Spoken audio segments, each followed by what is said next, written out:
Well, it's finally here. NFL Draft Week. Welcome aboard, Big Sales National Football Show.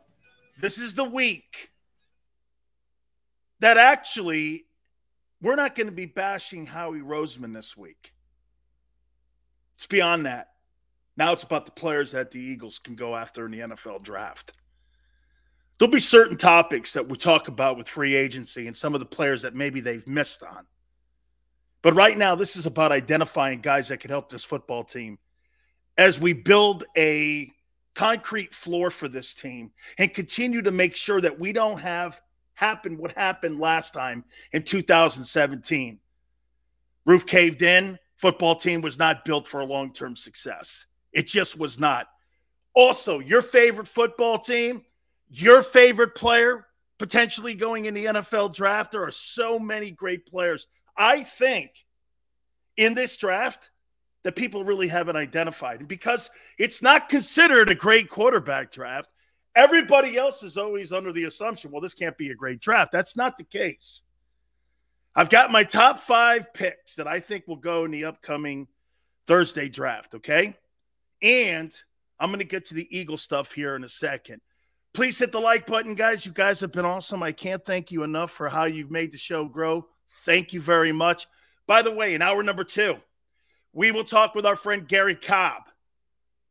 He'll hit up with us who he thinks at 4:30 Eastern time that the Eagles should draft. Also, big week. Jimmy Johnson is going to join us. Howie Long's going to join us. We got everybody. I mean, Phil Simms is going to join us this week as we get ready for the upcoming NFL draft. So, once again, hit that like button. And before we get into everything here, let's do this. I have never in my life seen a player like Ben Simmons. I have never in my life seen a guy like that, where he loves what the game provides for him, but he doesn't love the game. In all the sports and all the years that I've covered all these years, I've never seen anything like this. You know what's funny, though? Shows you how our media is. Simone Biles quits on the Olympic team. She's given a pass. Ben Simmons quit on his Nets, and he's being castrated by the sports media. You even have WIP running a poll that says whether or not Ben Simmons is faking the injury or not. Okay? Mental health. Same thing there. You don't know. We're not doctors here. We're just sports people. We only play him on TV and on the radio, right? Nobody really knows what's going on with that dude. It's funny, though, isn't it? Watching how we cover one athlete versus another. Why? Because she's a woman? Anytime you're in the arena, I don't care what your gender is, you're going to be gauged by the amount of greatness you have and how we'll look at you. Not giving Simone Biles a pass. Not at all. She shouldn't have went. I've said that numerous times. Ben Simmons should not have told the Nets he was going to play potentially in Game 4. She should not have said it. She said, listen, I'm going to not play the rest of the year. But instead, we sit here as media and we pick and choose who to assassinate. It's pretty funny to watch, actually, isn't it? It shows you, again, how society picks certain people out on who to attack, who to try to cancel, who maybe not to cancel. It's a great exercise. God, I hope Elon Musk gets Twitter. Looks like he is, by the way. Okay? No doubt. It's funny watching Stephen A. Smith make a absolute valid point on Ben Simmons, too. Okay? Smile, I'm not talking about that stuff. I'm talking about she shouldn't have went. Smile, she shouldn't have went. That's all. That's all I'm saying. I'm not dissecting it here. I'm not playing doctor. Nobody knows Ben Simmons' history. Do you? Okay, hey, I'm not saying she's wrong. I'm saying the media has chosen to pick a side. Ben's a scumbag. Simone isn't. Okay? Everybody's got their own story. It's funny how we cover it, though. All right. Who should the Philadelphia Eagles draft at number 15 and number 18 in Thursday's NFL draft in the first round? Who should they take? I'd love to hear your thoughts before I give you my synopsis, how I see this thing playing out. And by the way, I've got a trade for the Eagles. Some things that I've been hearing, some people that I've been talking to, and people that I take great value in have told me that the Eagles are talking to a particular team and they're looking to trade. So I will lay mine out here. Who do you think the Philadelphia Eagles, again, will pick at 15 and 18? You know, I think I'll go first here. Eastside Monster says Davis and Williams. Goldberg says they should use 18 in a package for Debo. I don't believe they're going anywhere in there. Okay? I don't think they're going anywhere in there. This is who I would do, and this is what I would take, and this is where I would go if I were the Eagles. You ready? I would take with the 15th pick, Jordan Davis, defensive tackle out of Georgia. Just too much to pass. Just too much to pass. I believe he'll be there. 6'5.5". I mean, the guy runs like a deer at that size. Too much athleticism. He is a giant. He could be probably one of the best athletes I've ever seen at defensive tackle. And then when I put the production that he had at Georgia and how good he was at Georgia, there's no question. They're at 15. You take Jordan Davis if he's sitting there. He's just too good, man. And now you wonder why the Philadelphia Eagles ended up restructuring a contract for Fletcher Cox for a 1-year deal. This is going to be the heir apparent to him. So I would take Jordan Davis at number 15. This is what I'm hearing for the 18th pick. I'm hearing the Eagles and the Green Bay Packers are in conversations for the 18th pick, which would mean that the Eagles would get the 22nd pick in this year's draft, and they would get a late third-round pick for them moving down with the Packers. And with the 22nd player taken, Devin Lloyd, Utah. It's funny that these were, you know, some of the guys that we were circling when I did my mock draft. I say Devin Lloyd, Utah, with the 22nd pick, they end up taking him. He's a guy that you could put in a 34-43. He's a Micah Parsons type of guy and athlete. He's that good. He's a guy. I was a little disappointed. I'm a little disappointed in how he performed at the combines. But to me, here's a player that with the versatility that you need in today's defenses, he gives it to you. Okay? Can he be a 3-down DT? I believe he can. He was a 3-down DT when he was at Georgia. And in that defensive line, one above all, I'll say this to you, man. There's going to be at least 9 guys taken in the first 3 rounds off that defense. Yes, he reminds me, Chris, he reminds me of the kid with the Ravens. He takes plays off. Jerome Brown took plays off, Will. Steven says Debo says that he doesn't want to run with the ball anymore. You know what, Steven? When you pay a guy $28 million, he'll do what he's told. Okay? He'll do what he's told. I'm with that, Sills, one above all. How are we dealing with the pack? Can he play 3 downs, though, Sills? Looks to be an issue with you guys and whether or not he can play 3 downs. It's a good question. His size and his strength, though. You know, they said the same thing about Warren Sapp when he came out of Miami. Is he a 3-down guy? Can he play 3 downs? Sapp turned out to be one of the best 3-technique pass rushers there is. Okay? They all have motors. Howard, that's right. All those Georgia kids have 2 things that Three things. They love the game, they have motors, and they're productive. M. Reyes said we should draft a coffin corner punter in the first one of these days. I'm not drafting a punter that high when I have way more holes right now on my football team that I have to address. Davis is the pick if he's there. He's a no-brainer. Just saying, man.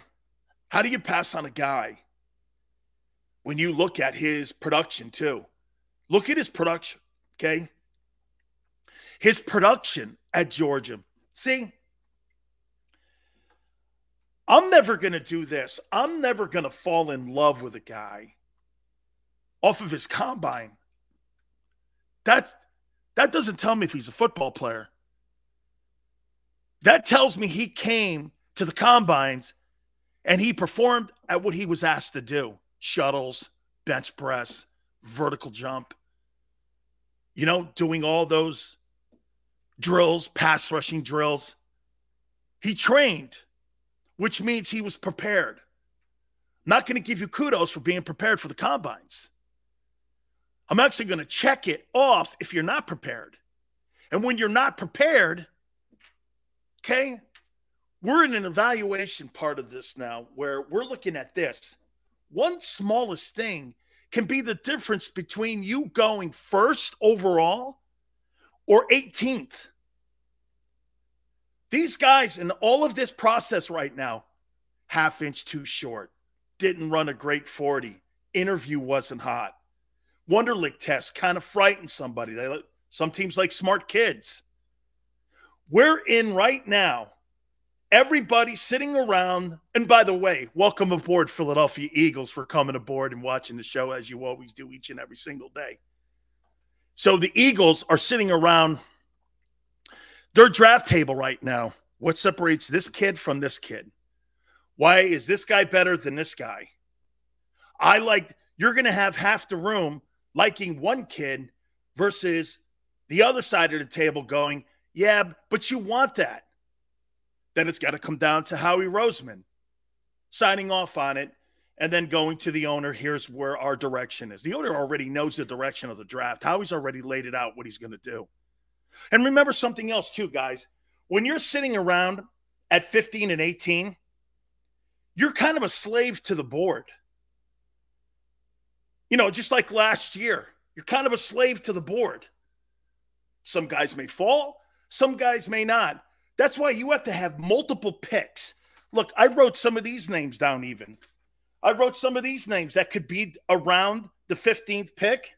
Olave, McDuffie, Nakobe Dean, Burks from Arkansas. A couple of these guys could be down there at that time. You have to make a tough decision. Jordan Davis may get picked earlier. Then what do? You can't get caught with your pants down in a scenario, so you have to have multiple scenarios playing itself out. By the way, I will say this.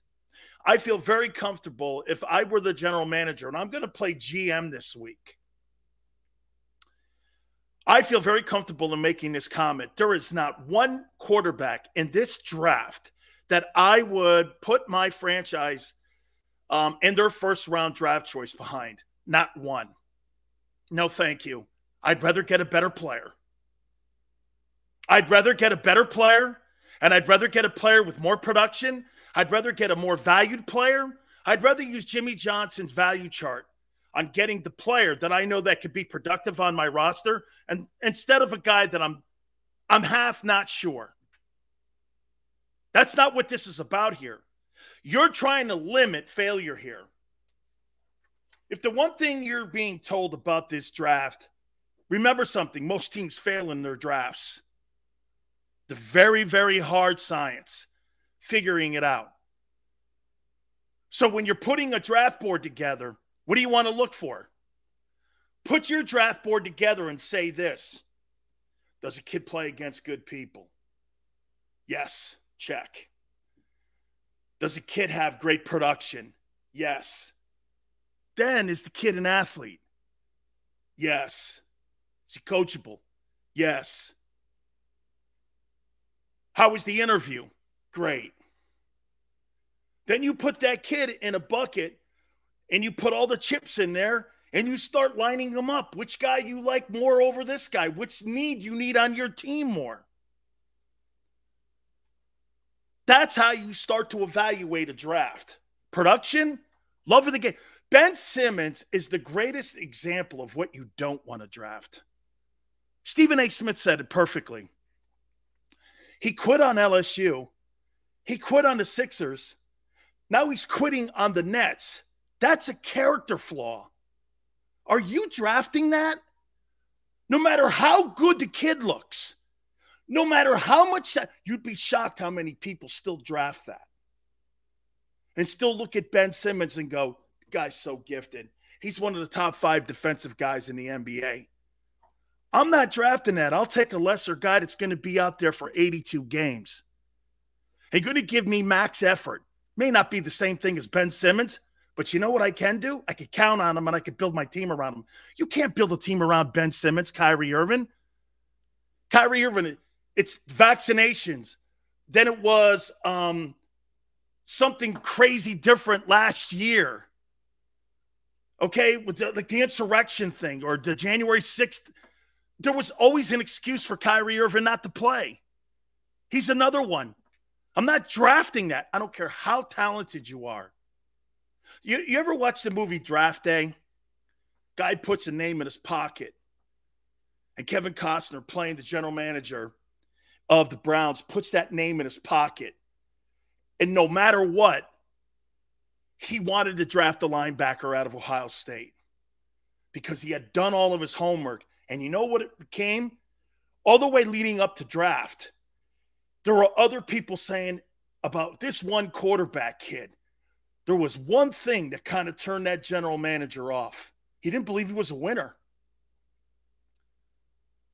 He believed that the guy he had who was working his ass off in his own locker room at the end was the guy that was going to take his football team to a Super Bowl.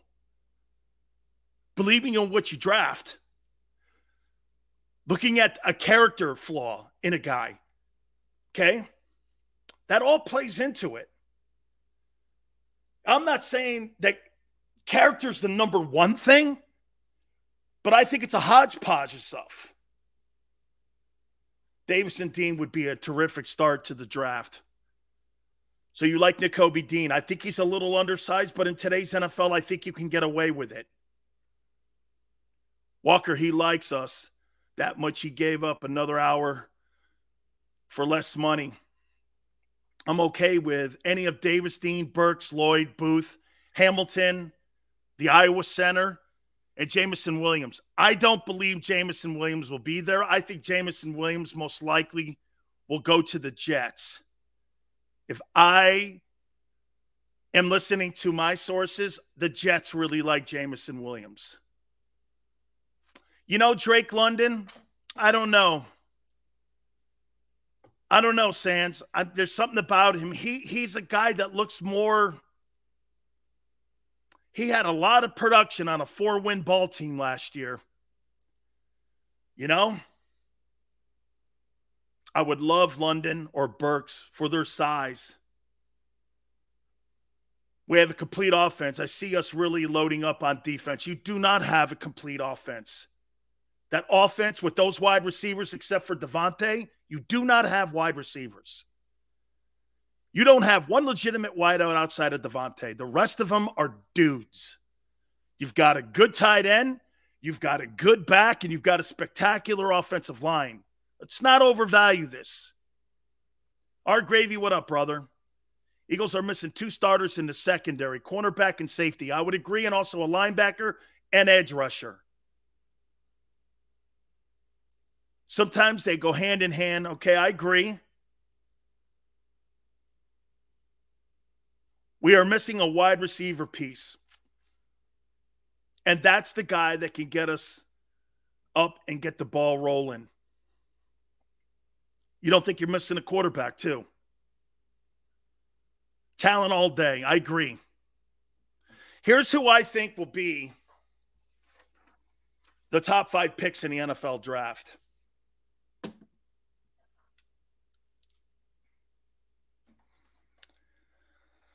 Did a lot of work over the weekend.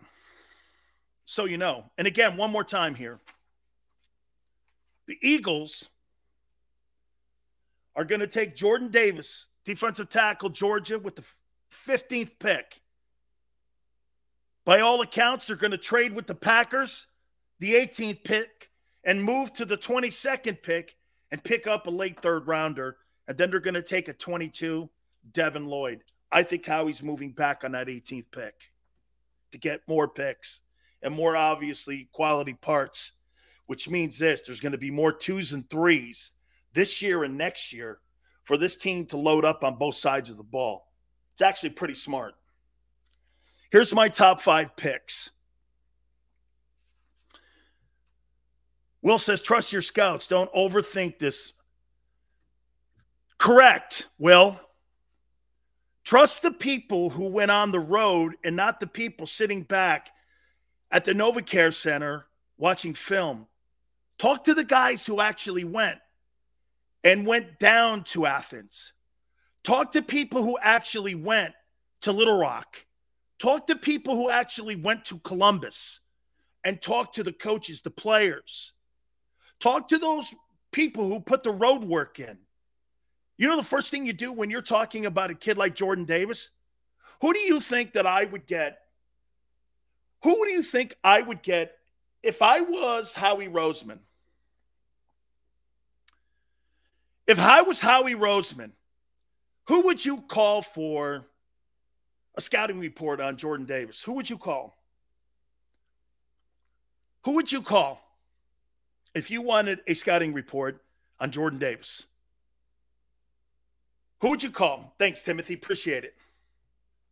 Who would be the one guy that you would take his value and his word when you're talking about these kids that you're going to potentially draft on Thursday, Friday, and Saturday? 252 goes me.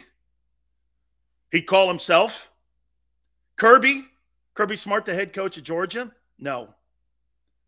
I'm calling Nick Saban. That's right, Chris. Excellent. I'm calling Saban. Nick, how good was this guy? You handled him in the SEC title game, but he was all over the place in the national title game. Tell me about him. And then Nick will go into telling you an unbiased opinion. Or talking to a guy like Ed Ogeron. Or even Dan Mullen. Anybody that this kid lined up against. I don't want to hear Kirby. Kirby's going to be a salesman for his kids because the more kids that Kirby gets drafted, what does Nick Saban say? What is that number? I don't know, Xander, do you know the number? How many billions of dollars has Nick Saban made his players since he's been there at Alabama? It's billions of dollars. Nick's a salesman. He wants his guys. Now, I'm not saying Nick's going to lie about his guys, but know this. If I call him up about Jordan Davis or Nakobe Dean, what do you think of him? Kid was great, man. He will take a playoff. Keeping him motivated is going to be maybe an issue. That's why you got Fletcher next to him or Hargrave next to him. You got some veteran leadership in there talking to him. Offensive lineman across from him in camp. Kid, you got to play your ass off every down when you're in the NFL. Ain't no days off. Ain't no plays off. I and this guy don't lie. You're going to be evaluated every single play. And nobody cares you won a national title. Nobody cares you went to Georgia. Can't take plays off in this league, kid. Especially when you're the 15th pick in a draft. You got to show up and you got to play your ass off. Okay? Here's who and I'll give you, by the end of the program, my top 10. Here are your top 5 players. At number 5, Charles Cross, Mississippi State offensive tackle. Go to the Giants if they don't trade out of that pick. Number 4, Sauce Gardner, Cincinnati cornerback, New York Jets. Number 3, I hope I'm saying this kid's name right. Please forgive me if I mispronounce it. JAKIB Ikawan, NC State offensive tackle, Texans. Number 2, Aiden Hutchinson, Michigan, edge rusher, Lions. And the number 1 pick will be Trayvon Walker, Georgia, defensive line, Jaguars. Can't pass him by. Can't pass him by. Walker's the best player in the draft. All the YouTube stuff I've watched, the stuff that Barrett sent me, he's the best player in the draft. He's the best player in the country. That kid there can play. He is the best. Okay? Hands are great. Feet are great. Motor's great. Interview was spectacular. Did well on the Wonderlic test. You couldn't find an opponent that schemed against him that said he wasn't a game-changing player. He's your first pick. He is your first pick. Yeah, I got Neal out of the top 5. Xander was right. He stops after engagement. And what I mean by this is he's great at the point of attack. He's great when he's in you, but he doesn't finish plays. He'll let a guy on a second move get by him, and he doesn't continually finish plays. There was a film I watched. I can't remember the game. I watched him miss a boatload of guys after he had blocked them. The guy makes the play. You engage. You got him. Then he stops. He doesn't finish. I thought that was a bit of an issue. I may be wrong. I had him. Hey, just to show you how different it is now, watch this. After I did all my homework, here was my mock draft versus what I think will happen Thursday. I had the kid from NC State at 5, so I'm kind of still right there, but I had him going to the Giants. The Giants still taking an offensive lineman, the kid from Mississippi State. I had the Jets taking Thibodeau. I think Thibodeau's fallen out of the top 5 too. And I got Sauce Gardner going there. The kid from NC State, I got 3rd. Here I've got Stingley. I got Stingley out of the top 5. I had Hutchinson 2. He's still 2. But I had Evan Neal number 1. Now I've got Trayvon Walker. It's funny after you watch all the game film on him, how all those perceptions change. Okay? Sand says, Sills, you are so right. All of his film shows his leg stop after initial contact. I couldn't. And you know what? Because Evan Neal played against so many guys that he dominated, that with the first initial hit, he was able to run him over. You're not going to do that in the NFL. Guys got second and third moves. And if you quit on that first move, you're going to be beat like a turnstile. There were too many plays on his film where he stops. Too many. Too many.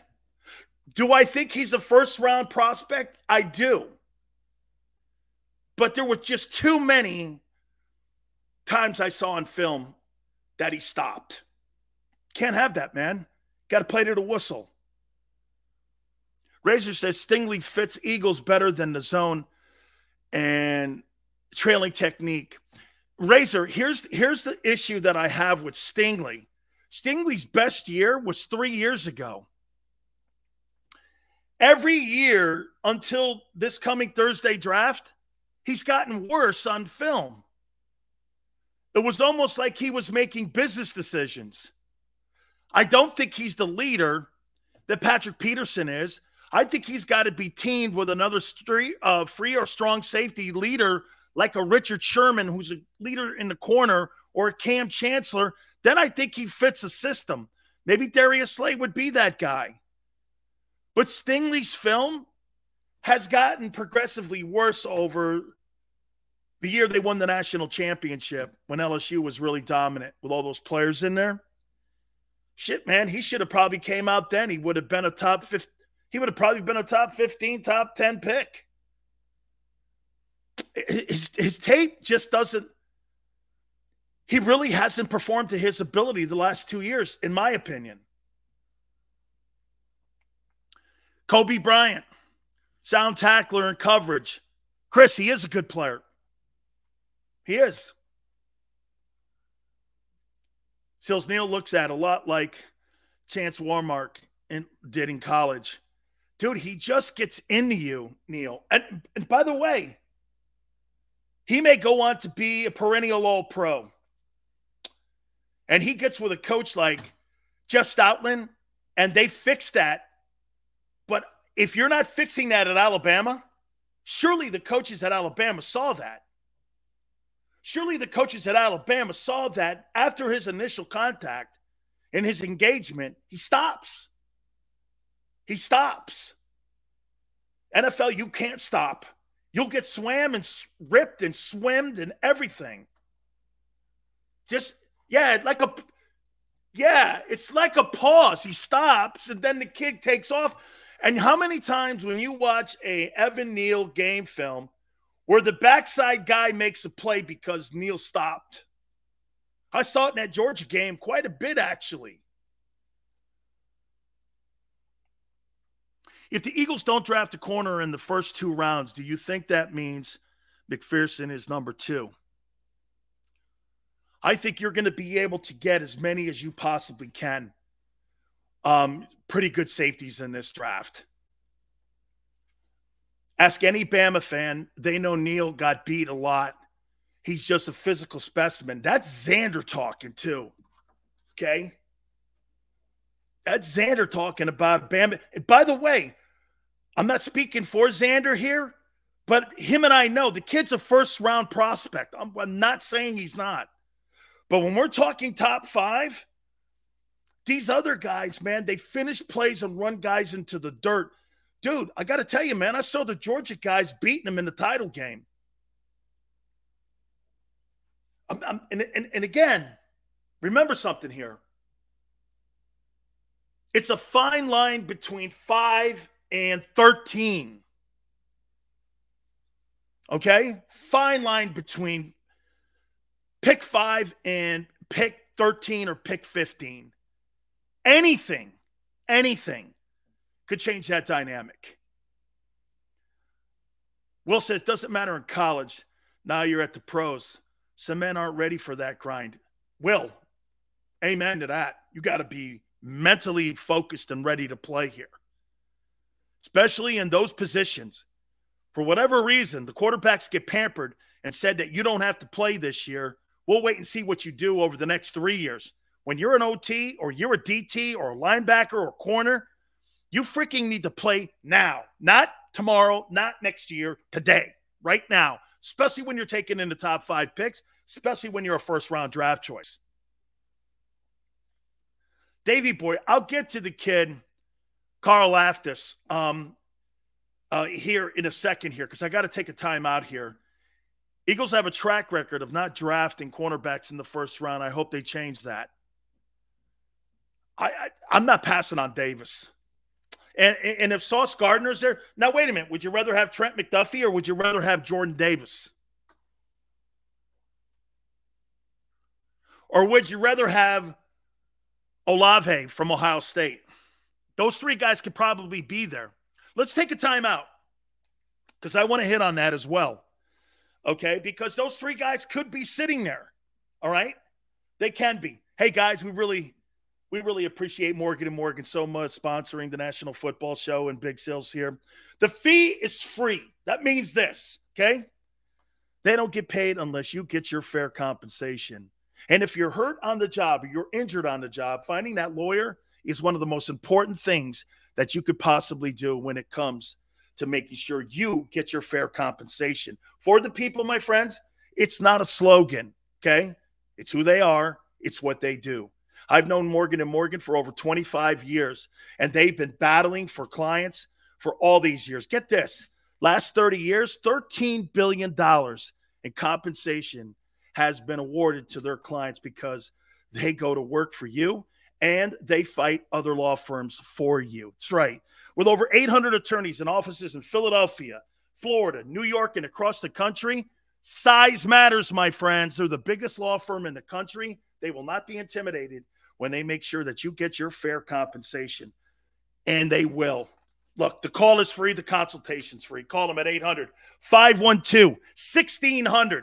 That's 800-512-1600, 24 hours a day, 7 days a week. This is what Morgan & Morgan does for the people. They make sure they fight for you. And do me a favor. Make sure you tell them Big Sil sent you. Many times when people are injured at a place of business, they don't realize they may have a case. The fact is, injuries should not happen. And most of the time when someone is injured, someone is at fault. Maybe the store manager installed a cheap, slippery floor, or there wasn't proper security. After an injury at a hotel, restaurant, store, or any place of business, it's so important to call us. Time matters, size matters. Morgan & Morgan, for the people.com. Go for the midnight dares. Go for the memories. Go for the view that goes on forever. Go for the bubbles in your bathtub and in your drink. Go to bed whenever you want. Or don't. Go for him. Go for her. Go for the win. Go to Ocean Casino Resort. Book your trip at theoceanac.com. All right, did you know I was the mommy slam dunk champion? Really? Yes, really, don't sound so surprised. Let's see it. Oh, you're ready. All right, here we go. Let's hear the crowd. So go to right, I go to left, fake a mom. Mama, go up, mama! She did it. Again? You can't avoid gravity, but United Healthcare can help you avoid financial surprises by helping you compare costs and doctor quality ratings. United Healthcare. Uh-huh.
Field of life, First Trust Bank is there for you.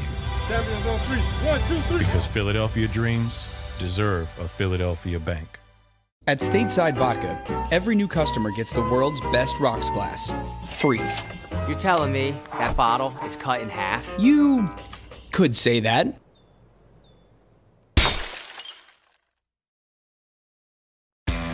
Go for the midnight dares. Go for the game. Go for the hits. Go for the fans. Go for the win. Go to Ocean Casino Resort. Book your trip at theoceanac.com.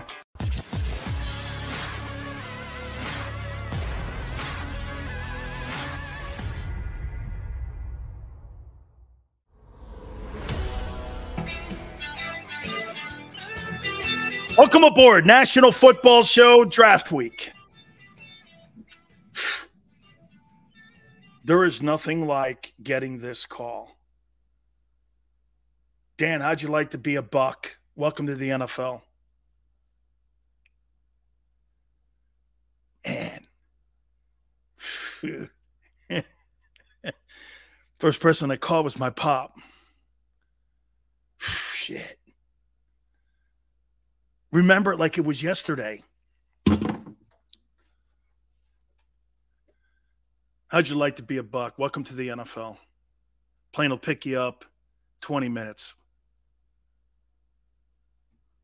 Bring your dancing shoes because you're going to be going around Tampa Bay, Sarasota, St. Pete.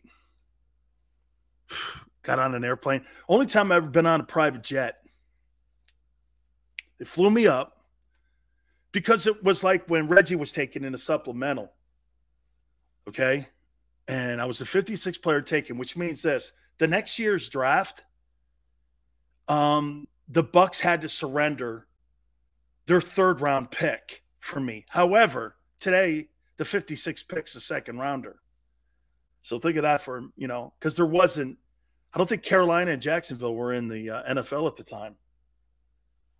And so I go up to Tampa. I get off. Everybody's waiting for me. It was a big deal.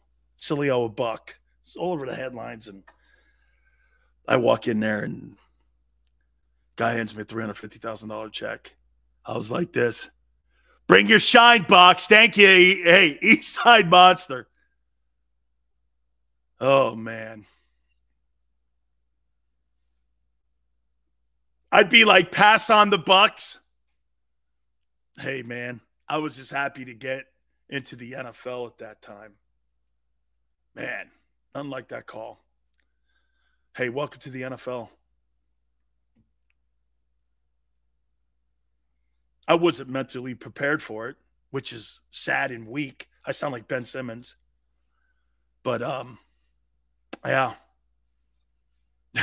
I posted, get this. So I got an itinerary, and the Bucks had sent it to me through this agency. I don't even know how. They sent it to I had an attorney at the time. It was Joe Martinez. So they sent it to my attorney. And on there, it's on my Twitter page. Some guy just sitting there because he was a Canes fan. Congratulations on a great effort at UM. Good luck. I was like, wow, man. I know, gaming. I get it. I get it. By the way, Elon Musk ends up buying Twitter. $444 billion. Isn't it funny how liberals hate this guy? He believes in electric vehicles and free speech, and they hate him. I thought he was one of them. I thought he was one of them, right?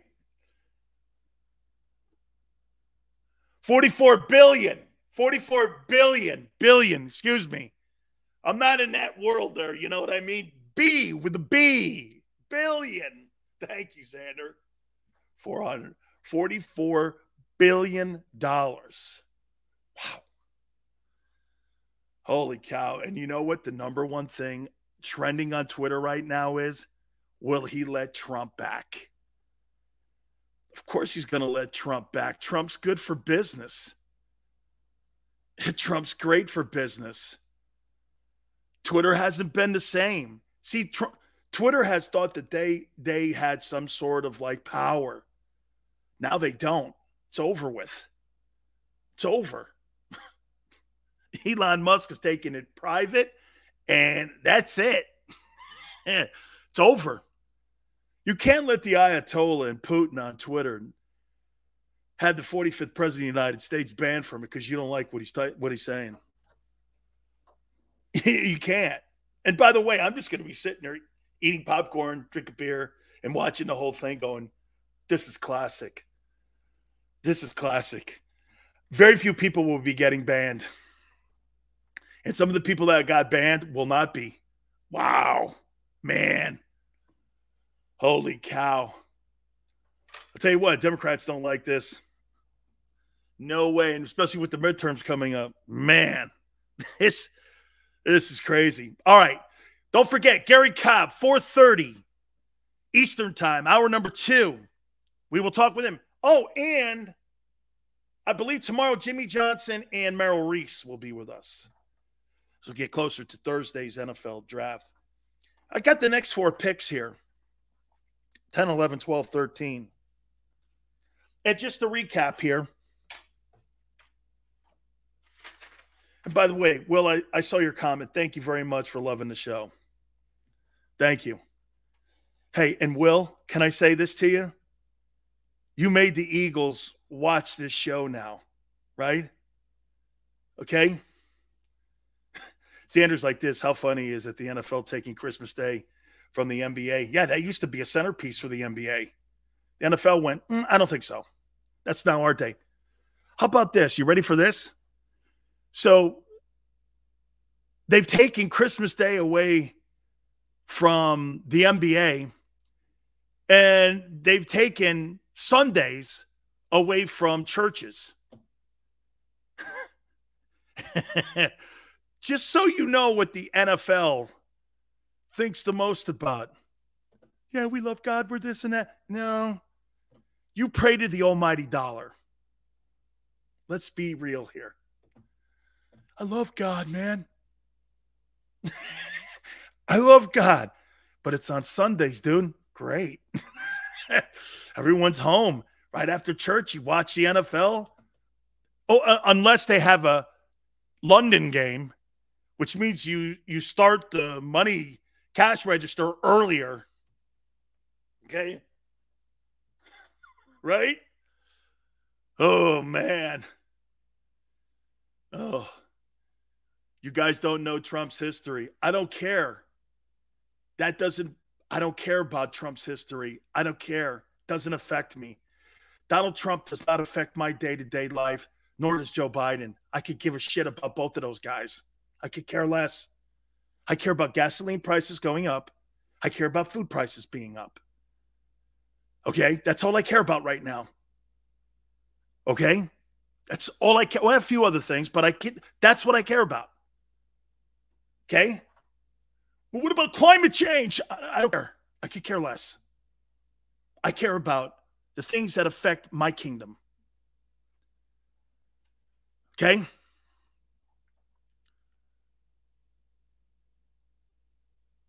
Here we go. Here I got 10 through 13 now. Oh, by the way, I said I was going to recap. I believe that the Philadelphia Eagles will take Jordan Davis with the 15th pick in the draft. Then I think they're going to trade with the Green Bay Packers, the 18th pick, move down to 22, get a third-round late pick in exchange.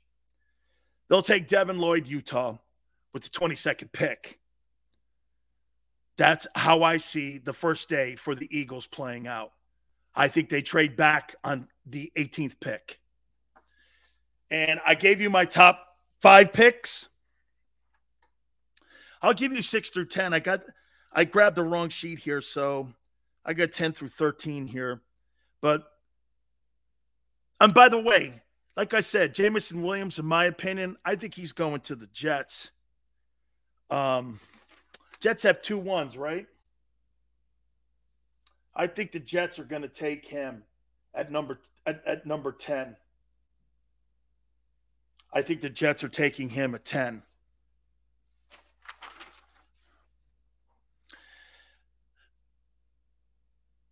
Jameson Williams, 10. The Commanders at 11 take Olave. I got the Vikings at 12 taking Stingley. Then I have Seattle at 13 because there's a trade at 9. I'll get to you who I think trades with Seattle at 9. Seattle's going to trade out of that 9th pick, in my opinion, and trade down to 13 and trade with the Browns. And the Browns are going to grab a wideout. So I think there's going to be some movement here. I think Seattle moves out of the pick that they acquired from the Broncos at 9, move down to 13. Where the Browns are, and Seattle will be at 13, and they take Thibodeau there. They've seen Thibodeau. They scouted Thibodeau. Thibodeau went to Oregon. So from 10 to 13, I got Jameson Williams, Jets, Commanders, Olave, Vikings, Stingley, and Seattle getting Thibodeau. I think you're going to see a lot of moving back. Big Pickett says, 3 quarterbacks in the first 15 picks, have at it. I want nothing to do, and I made it clear in my open, I want nothing to do with these quarterbacks. Nothing, unless they're past round 3. Nothing. Nothing to do with them. Jalen's better than every one of these guys, or as good. And I don't want anyone as good or near Jalen Hurts for me to give up a first-round pick, a second-round pick. I could be talked into a third, maybe. Depends who it is. These guys all have third round ratings on them. And you're going to take them in the top 15? Have at it. I'm out. No way. No way. Too much of a gamble for me. With a football team that made the postseason last year, Jalen Hurts can move the sticks, okay? No way. No way. I'm not walking backwards. I'm walking forward. And when I go and get a quarterback, I want Deshaun Watson. I want to see somebody like potentially Bryce Young or someone else that I'm going to evaluate in next year's draft. I do not want to see one of these. I don't think anything. Sam Howell, he's garbage. The Ritter kid from Cincinnati. Okay, the Malik Willis kid, he's an athlete playing quarterback. He's not a quarterback who's an athlete. I don't see any intangibles about him except that he can run an RPO. I don't want an RPO. I got an RPO guy. I don't need another RPO guy. I need a guy who can throw the ball 38 times a game and he's accurate. I don't see one guy in this draft except maybe the kid from Ole Miss who's got some accuracy to him. The rest of them are, I don't know, third-round guys. Could one of these guys turn out to be Patrick Mahomes? Absolutely. Absolutely. But from the film I'm watching,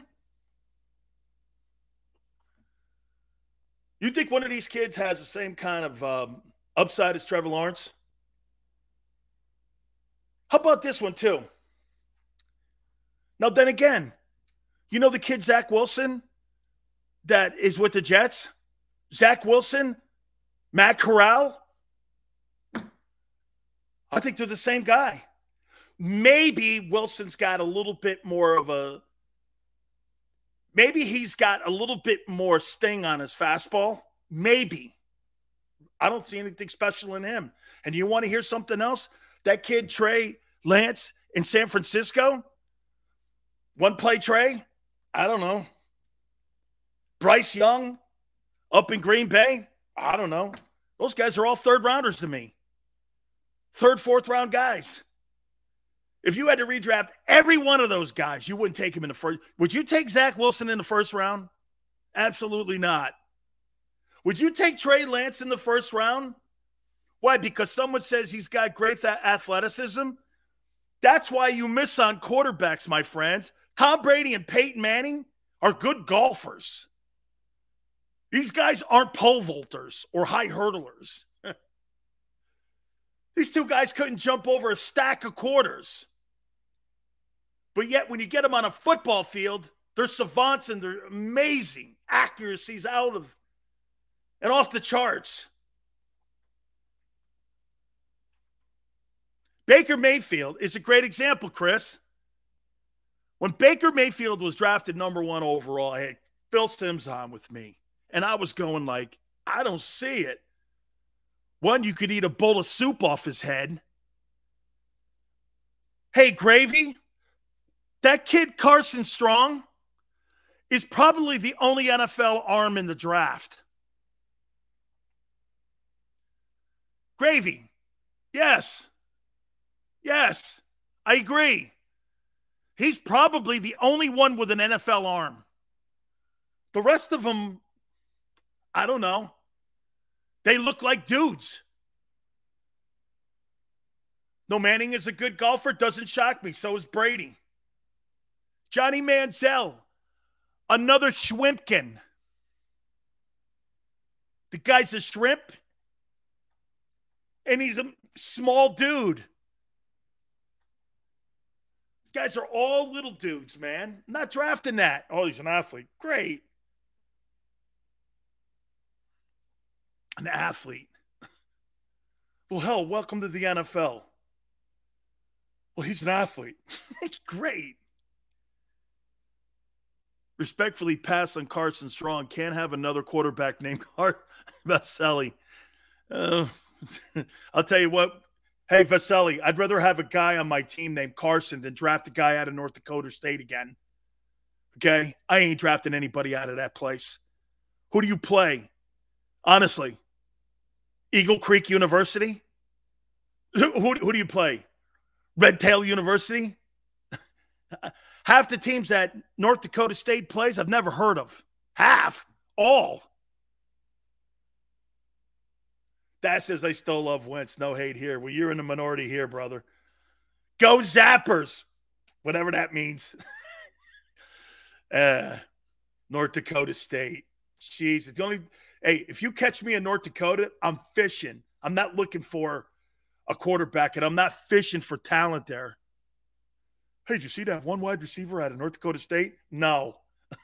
He's really a fine player. Great. You draft him. I'll draft a kid from Georgia or Bama. Not drafting any of these guys. I don't think Jameson Williams is going to be down there at 15. And I can't see Howie moving up because there's going to be pieces down there at 15 that are going to be value picks. Okay? I did. Hey, Xander, he's one of the guys I talked about. Oh, what did I call him? Garrett Pickens? No wonder Xander probably forgot because I think I said Garrett. Have you watched George Pickens' tape? Oh, my God. He's really a great player, man. He is really a great player. He could be down there too. Okay? He could be down there. I think Howie's going to go on the defensive side of the ball, though. I do. Okay? I do think he's trading down, though, at that 18th pick. As a matter of fact, I think Xander may have even hinted to that about a month ago, that he thought Howie would maybe trade that down on 18. Haven't talked to people and haven't talked to the fact that a lot of people have told me that the Packers and the Eagles are potentially trying to work a deal out there at that pick at 18 because the Packers want to get up and get Aaron Rodgers a wide receiver.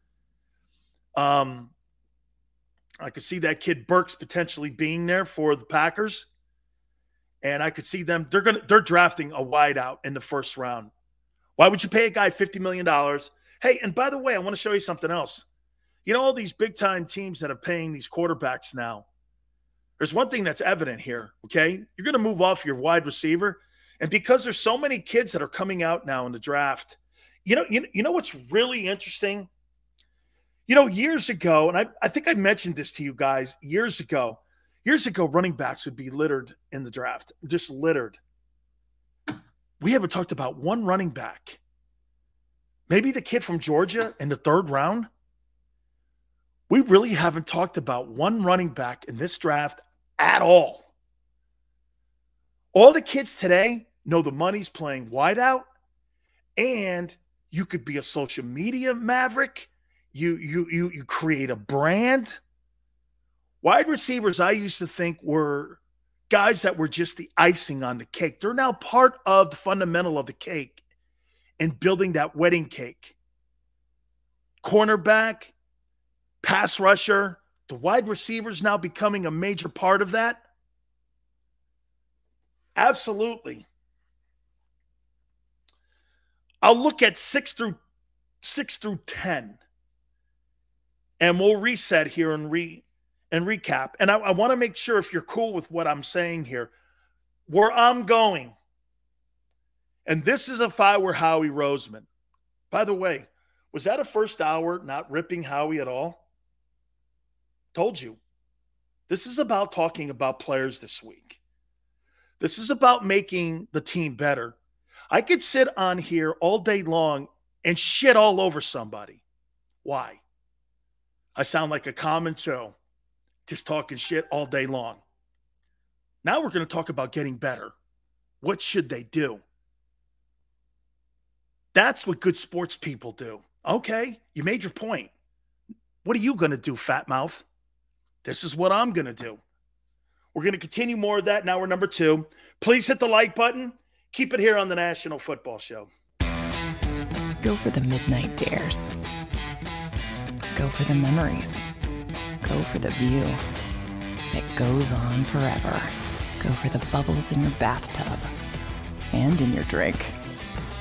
Go to bed whenever you want. Or don't. Go for him. Go for her. Go for the win. Go to Ocean Casino Resort. Book your trip at theoceanac.com. All right, did you know I was the mommy slam dunk champion? Really? Yes, really, don't sound so surprised. Let's see it. Oh, you're ready. All right, here we go. Let's hear the crowd. So go to right, I go to left, fake a mom. Mama, go up, up, up. She did it. Again? You can't avoid gravity, but United Healthcare can help you avoid financial surprises by helping you compare costs and doctor quality ratings. United Healthcare. Uh-huh.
Field of life, First Trust Bank is there for you.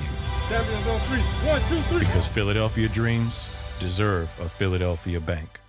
At Stateside Vodka, every new customer gets the world's best rocks glass, free. You're telling me that bottle is cut in half? You could say that.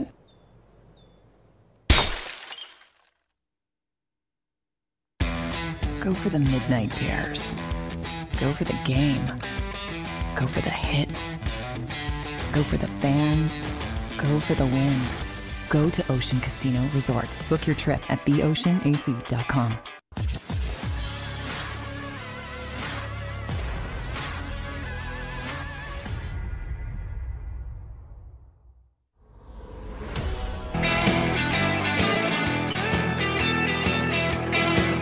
Welcome aboard. Hour number 2, Big Sills. National Football Show. Gary Cobb from Fox 29, bottom of the hour. We will talk to our friend, get his spin on where he sees the Eagles potentially moving. I'm going to reset each and every single hour because I want everyone to know my position here as we get ready for the Thursday draft. Jordan Davis is my guy. I think Howie rolls out of that 18th pick and goes down to the 22nd pick. And that's where he takes Devin Lloyd. I think my top 5 picks in the NFL draft are Trayvon Walker, Georgia defensive line, goes to the Jags, Aiden Hutchinson, who, by the way, me personally, I don't see it. If you think Ryan Kerrigan is a good player, I'll take that back. If you think Ryan Kerrigan was a good football player with Washington, then you're happy with that pick at 2. At 2. Okay. Ryan Kerrigan was a fine ball player. But would you have taken Ryan Kerrigan number 2? Probably not. Trade down, I could have got him. So you're going to draft a Michigan guy because you're the Lions? Fundamental mistake an organization like that makes all the time. Because you know why? They're run by used car salesmen. The Lions are run by used car salesmen. What's good for the public? What is the public like? Well, what builds a football team? How do you win ball games? Asking Fred in Pontiac, Michigan, who he thinks they should take, is stupid. Hey, Fred, what do you think? Hey, that guy, man, from Michigan. Yeah, can't miss.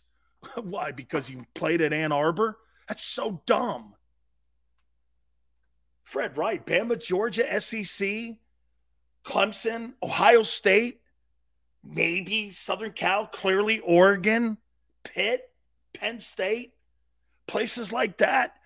You're rarely going to lose because the majority of the talent goes to those places. LSU, A&M, Florida. Hell, even Tennessee puts guys in the league. This is not rocket science. And when you take a guy out of Utah State, or you take a guy like Trey Lance, why do you think they're sitting on their asses? Because the game was too fast for them. They're playing against inferior competition. Come on, man. Now, on the other hand, does that competition thing sometimes come up and bite analysts in the rear end or evaluators? Right. Look at Ben Roethlisberger. He came out of Miami of Ohio, and one of the big criticisms was, who was Ben playing against when he was at Miami of Ohio? There was a criticism. If you look at his scouting report and what people wrote about him, that was a concern. Who did he play against? Same thing with Steve McNair. Steve went to Alcorn State. People are like, really? There's no question that comes back and the guy turns out to be a superstar player. Absolutely. Jerry Rice, Mississippi Valley State. But there are more guys you're going to hit on if you draft from Alabama. Is that not fair? The best kids in the country don't go to Mississippi Valley State. The best kids in the country go to the Southeastern Conference or teams that air it out like Oklahoma. Follow where the kids sign, and you're not going to get wronged in the process of evaluating. Stu says, T.O., great. T.O. is fantastic. Okay? Devontae Adams. And I brought this stat up to you. 60% of the wide receivers that were drafted in the last 10 years, 60% that went on to be a Pro Bowler were not drafted in the first round. Don't get caught up in the first round. Get caught up in production. Okay? Get caught up in production. Could somebody tell me what Deebo Samuel was? Was Deebo Samuel, was he a first-round draft choice out of South Carolina? Because I'm sorry, I don't remember his draft day. I don't remember if Deebo Samuel was a first-round draft choice at all. I don't remember. I do not remember him when he was at South Carolina and playing for the Gamecocks. I don't remember him. I don't ever remember really South Carolina being all that good. I think the last guy I remember that came out of South Carolina was Jadeveon Clowney. Kevin says he was, well, which is it, Stu? Or Kevin, is it second or third? All I know is he wasn't a first. Okay?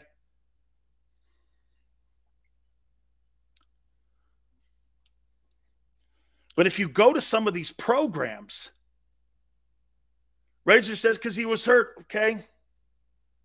Mike Williams got drafted, Razor, with an injury by the Chargers out of Clemson in the first round. Sometimes that stuff doesn't matter. Alshon Jeffrey, good night.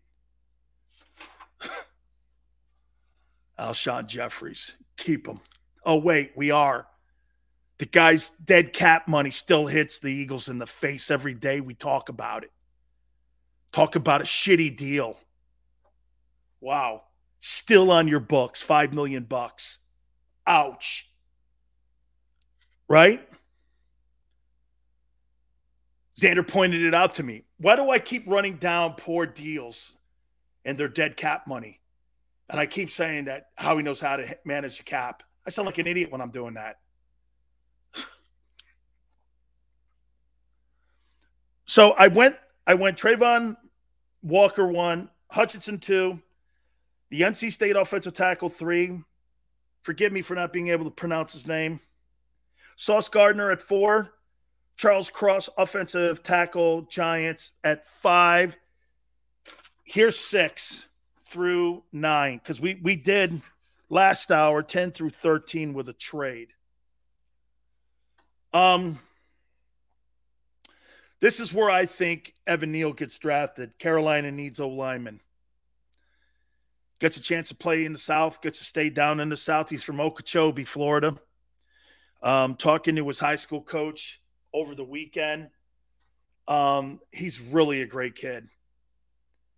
Was so easy to coach when he was at Alabama. And again, my only problem with Evan Neal is that he got beat on his edges a lot. And he doesn't finish his block. I talked to Brian Baldinger also over the weekend about it. You know, I had him number 1 overall. And then I was watching his athleticism at the combines, and I'm like, this kid's a freak show too.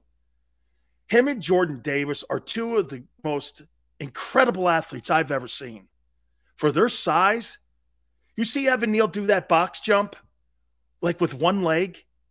This kid is an athlete, man. He is. And then you wonder, what's the deal? Everybody's always got a flaw in their game. My flaw was I couldn't put my left hand down. And it hurt me. What's his flaw? Everyone has one. He just doesn't finish plays. Gets into you, engages in you. Once he gets you, though, once he gets those big paws on you, he's going to take you right to the ground. But he just doesn't finish. And guys can, which means this, really talented athletic guys in the NFL like Michael Parsons, they're going to make backside plays on him. He's going to be initially blocked, but he's going to make a play come backside on you because the offensive lineman didn't continue his block till the whistle. That's what I see with him. Is he good enough to take it 6? Yeah. Yeah. I feel comfortable taking him at 6. And you see easy money here. And I know he loves Matt Corral. I said this in the last hour, and I'll say this throughout this Monday here. I am comfortable in saying this. If I was a general manager of a football team, I would never in a million years invest a first, a second round draft choice on a quarterback in this NFL draft. They're third round values, every one of them.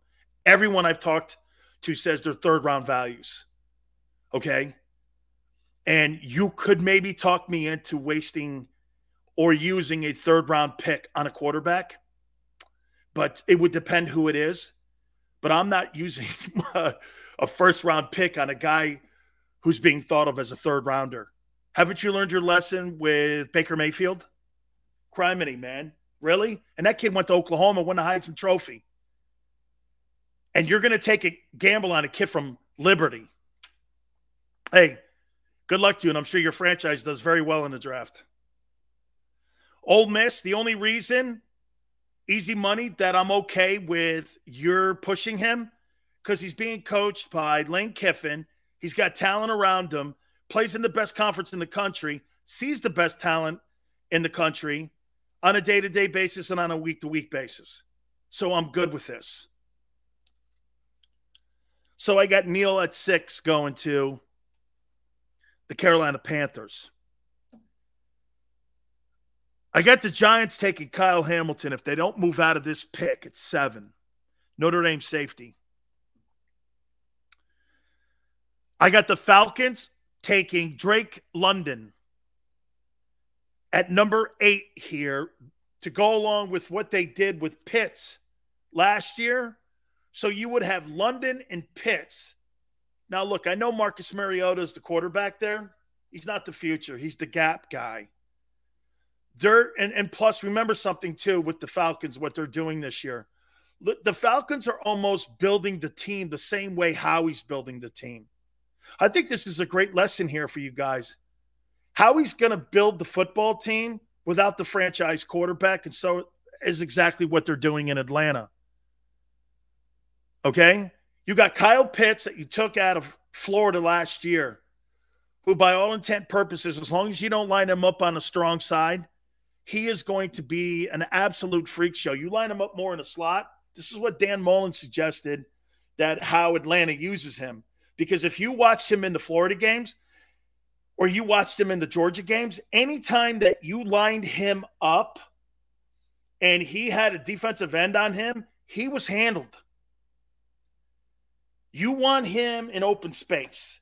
You want him to be something like how Aaron Hernandez was used in New England. Drop him in that slot there, have him have more space. Don't let him have to block anybody because he's not a very good blocker unless his technique is improved. He wasn't very good in college. So you have to keep an eye on that. But now you put London on the other side of him. That's a potential good look. Now, again, you have to address your offensive line, which is in tatters. Same thing with your defensive front. Atlanta's got a ton of holes. And they've got Matt Ryan's $37 million in dead cap money on their cap, so they're not doing anything right now. Okay? And as far as I'm concerned, be on the lookout for them tanking the whole way and them having the worst record in the league. They will have the worst record in the league, Atlanta. Watch. They'll make sure of it so that they can get in line for C.J. Stroud or potentially Bryce Young if he does come out, grows a little, gets a little bigger. Okay? They're going to be in the market. And when you have Kyle Pitts and Drake London on both sides, you feel as an athletic football team and also in your personnel department that you're putting pieces now on the field. And whatever happens with Calvin Ridley, too, God knows what happens there. Sean, I'm not as high on Drake London, but I think he lands there. From what I'm hearing, I hear Atlanta really likes him a lot. Davey Boy says Atlanta would be fools to draft that kid. Personally, he just is testing better, though, Davey, than the kid from Arkansas. He's testing better. And see, Davey Boy, his production, see, you're making me go back and think about what I was talking about. His production, man, was on a 4-win ball team.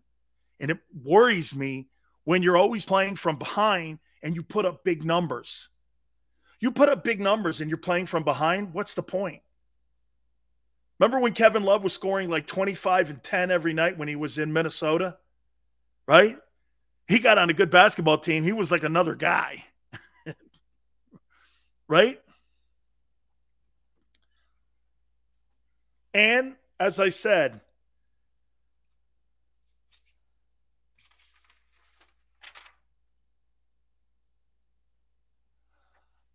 I got Seattle moving out of that 9 spot. Okay? And moving down to 13. And Garrett Wilson goes there at number 9.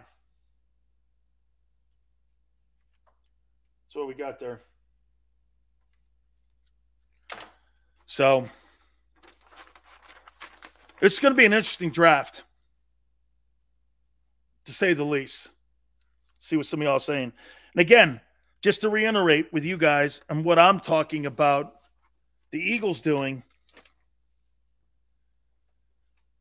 Jordan Davis, you're okay with Jordan Davis. And again, I'm going to throw the projected players that are still going to be on the board there.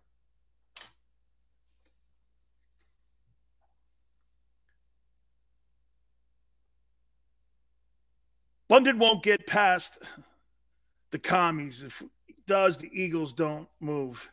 He's coming to Philly. Why would I use the 15th pick and pass on Jordan Davis for a receiver that's going to be in the draft, that's going to be as talented as any one of these guys? There's a boatload of these kids in the draft. And as I told you, 60% of the Pro Bowlers over the last decade, 60%, more than half of the Pro Bowlers in the last decade were not first-round draft choices that went to the Pro Bowl and were not first-round guys.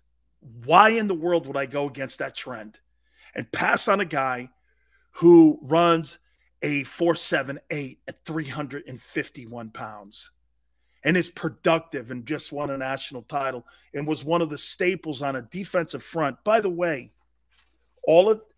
three guys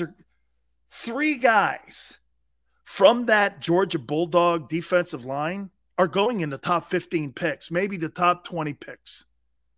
The kid Wyatt will probably be down there at around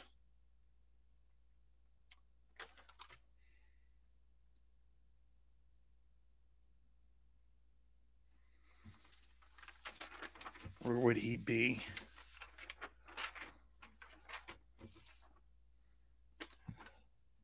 Kid Walker's the first player taken in the draft. He's the best player in the draft. The best player in the draft. There are better DTs in the second round than Jordan Davis. Good luck to you. Hope you find him. I'm taking Jordan Davis. Better DTs? Okay. I'll take the 350-pound Georgia Bulldog who dominated everybody he played against and was a freak show at the combines and his production level off the charts. You go find your guy, I'll stick with him. See, that's a prime example of what we're talking about. You let your eyes lie to you. I know. Eye shine. Let me guess. Guy played at Texas Tech. No. I'm not. No, I've only done the top 13 picks. I have not left out Wyatt. I have not left him out. I have not. Remember, 13 picks? There's 32 picks. I'm still going there.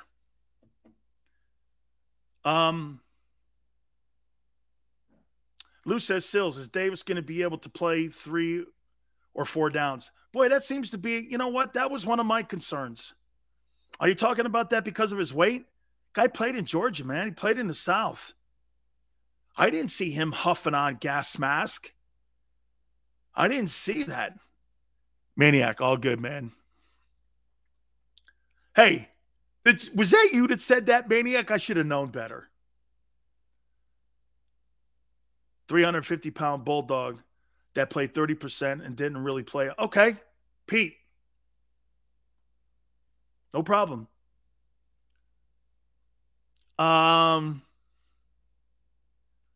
If the Eagles take Davis, hope he's a Vince Wilfork then. Vince Wilfork at 15, and if he turns out to be that, let's see. Well, Vince won 3 Super Bowls, was the perennial run stopper in the AFC for a decade.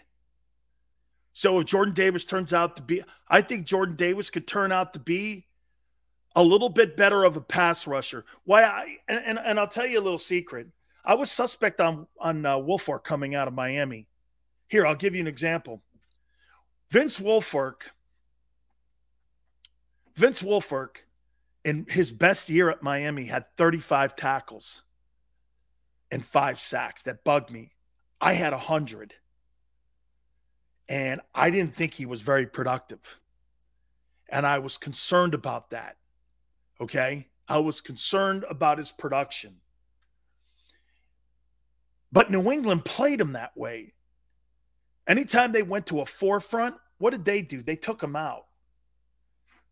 Okay, should the 15th pick in the NFL draft be taken out? Not when you run a 4.71. I think he's better than the guy from the Ravens picking. I think he's better. Wait, I'll take that back. I think he's a better prospect. Okay? I think he's a better prospect. I do. All right. I can't wait to see what ends up happening this Thursday night, and really Thursday, Friday, and Saturday. I just can't wait to see what happens and what the Eagles are thinking. But, you know, I welcome Gary Cobb from Fox 29 in, but I also want to make sure I welcome in the Philadelphia Eagles, because the Philadelphia Eagles also watch the show now. And, yes, we've been in contact with the Eagles. And I'll tell you what, one thing right out of the gate, Gary, they get a little sensitive when you talk about their general manager. Welcome aboard, brother. Yeah, you know, well, you mean Texas? Howie, they were getting a little sensitive about Howie, huh? Did you get my Texas? Yeah, I did.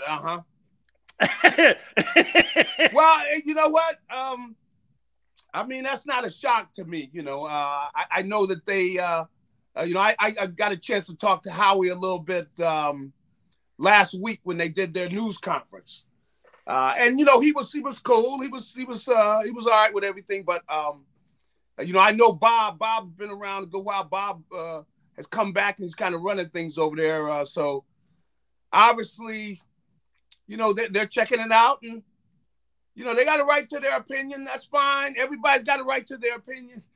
So this is something that's not new, but you know, that's their job, to check out and see what people are saying. Absolutely. Gary, this is where I'm going with the Eagles on Thursday with their first 2 picks in the NFL draft. Tell me if you can see a strategy here and where I'm going.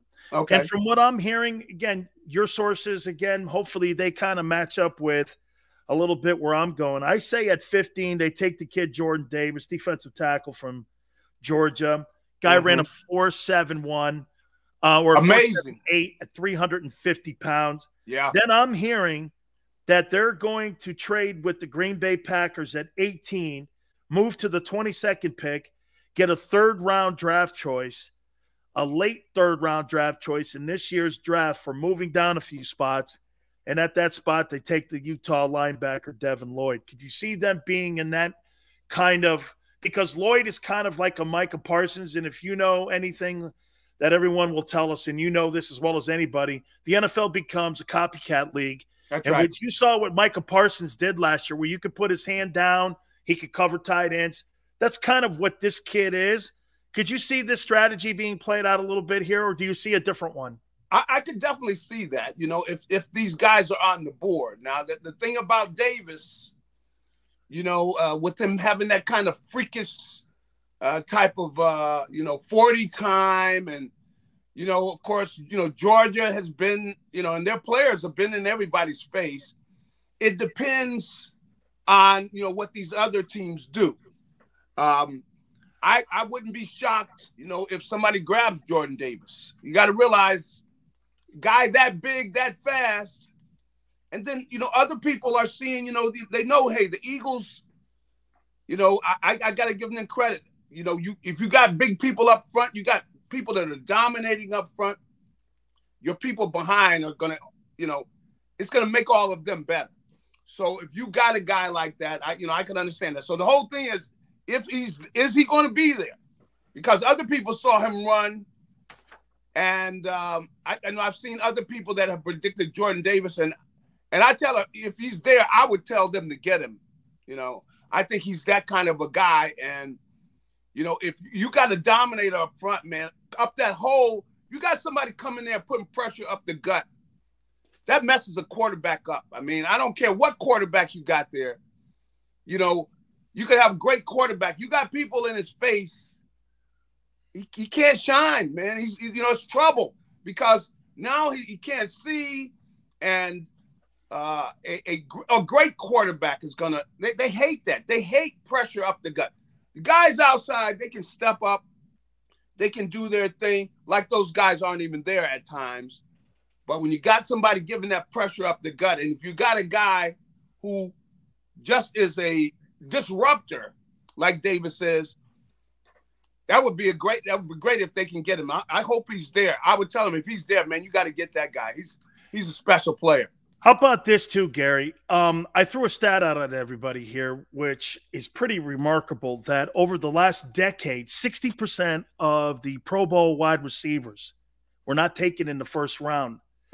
I think that tells you about the depth that we're seeing nowadays that comes into these drafts. And to me, in my eye, I don't know if you see the same thing, it just becomes more littered with all of these wideouts from all over the country, from whatever programs that they come from. And you know, the one position I'm not ever talking about anymore is running back. I haven't talked about a running back.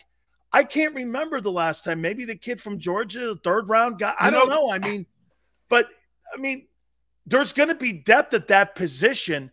So if you're going to use some of these premium picks like the first and second round, shouldn't you go on the defensive side of the football here with those premium picks and try to fill your gaps in rounds 3 down, maybe later second round down to 4, where you start putting some people on offense? How would you go about it strategy? You know, I mean, you know, what you said about the receiver position, I think is indicative of where college football is now. Everybody's they're throwing the ball, man. And a lot of times this is affected the kids in high school and grade school when they start out. Kid's an exceptional athlete. He's gonna go out and wide receiver. He knows he could, you know, I mean, if he's not big, depends on his size, but if he got that, you know, net breaking speed, he wants to be a wide receiver. So, you know, and really what it's done is it's just giving them so many guys. And so you have, you know, you can draft and you can find wide receivers, you know, and the other thing is, a lot of them come into the game ahead of what wide receivers used to be because they understand the game. And because a lot of them have been coached, and the coaching is getting better on the college level where they're teaching them the game and they got to know coverages and everything. So that is moving up to a higher level. And I could see the Eagles doing that and getting somebody later on. You know, regards to, I didn't get a chance to talk a little bit about that linebacker, because he is a difference maker. And see, that takes them. They haven't done that at the linebacker position. They've acted like that's a position like, you know, some of the positions like where they haven't really done that, where they take a first round safety. And I would agree at the safety position, because you can have one of your corners, the guy can eventually become a safety. He can play safety because you got to defend the pass so much. And your safeties and your linebackers are kind of almost blended a little bit. But I think this kid, Lloyd, I'm looking at him play, man. This kid is a special player, man. He is he's a guy that's one of the elite guys, the kind you want to get. If you are going to get a linebacker, the kid has got to be able to run and run and run. And he's got to be a good open field tackler. And you see that with this kid, Lloyd. So how about this? I like him too. Hopefully both of those guys are there. If they're there, man, and then they're able to move back and get him, oh, that would be and pick up a 2 here. I talked to Kyle Whittingham, his coach, at Utah. Know him very well. He's been on our program numerous times. And Kyle said, first guy in, last guy out kind of guy. He's always there. He studies film. He's like a team leader. Yeah. He loves the game of football. That's one of my what you need. prerequisites is loving the game. I mean, we're watching with what Ben Simmons is doing. Yeah. You know, I think people don't really think that that's a factor, but it is a factor. As you know, Gary, you got to love the game. That's right. You know, I mean, Ozzie Newsome, he's a great guy. You know, I played against him for years, known him. That's what he always wanted. He wants to get a guy that loves this game. If the guy loves the game, you know, it means he's up there, you know, and you got a group of guys, they love the game. That's the way you build a team, because it's not just going through the motions, man. They're up there. This means this is something important to them. And so when you got a guy like that, that's infectious. That's the type of leader you need around. You need people that love this game, and that means he's going to be invested and he's going to be getting everything out of his talent. That means he's going to be putting in the extra work. That's the kind of guy you need leading a team, and this kid's got that. That's special. Here's some of the other names that could be around at 15 here, and maybe even down towards the 22 number. Olave, McDuffie, the kid Burks, could potentially be down there. Nakobe Dean, also the kid from Georgia. Yeah. And Gary, the thing with Dean, people are telling me, he's not really a big guy. And I kind of compare him to Derek Brooks a little bit. He's like 215. He's like that cover 2 backer, that Tampa 2 defensive linebacker that plays tight ends, can play the slot, can play the seam. So he's kind of built there in that kind of notion. So he could potentially be there. I think Jameson Williams could be taken by the Jets earlier because the Jets are obviously going to try to put offensive talent around Zach Wilson, who they drafted last year. Yeah. But some of those names there that I threw at you too, because as you know, you're kind of a slave to the picks ahead of you. You got to sit and wait and see what really happens. And I'm saying Davis will be there, but you're kind of subject to what's being played out in front of you. You know what I mean? Yeah, and that really makes you be an outstanding, talent evaluator, because you might end up having to get your second or your third guy, and to be able to pluck a jewel out of there after somebody grabs your guy, that's tough. But I think that there are some positions that are deep, like the wide receiver position. That's deep. So you can get somebody later in the draft. I think also at the edge rusher, there are a lot of edge rushers in this draft. And so if you evaluate them well, I think that gives you a chance to nab somebody.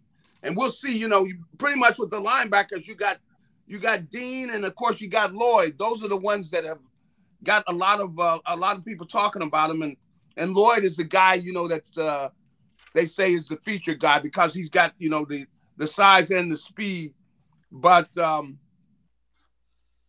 this is going to be a challenge for those guys. I mean, as much as I give them credit for when they won that Super Bowl, because that was a magnificent year for Howie. I mean, he was the MVP. I mean, he did a great job of picking players at a proper time when they could come in, and they were near the end of the road, but he would grab them, and he got a lot out of them this year.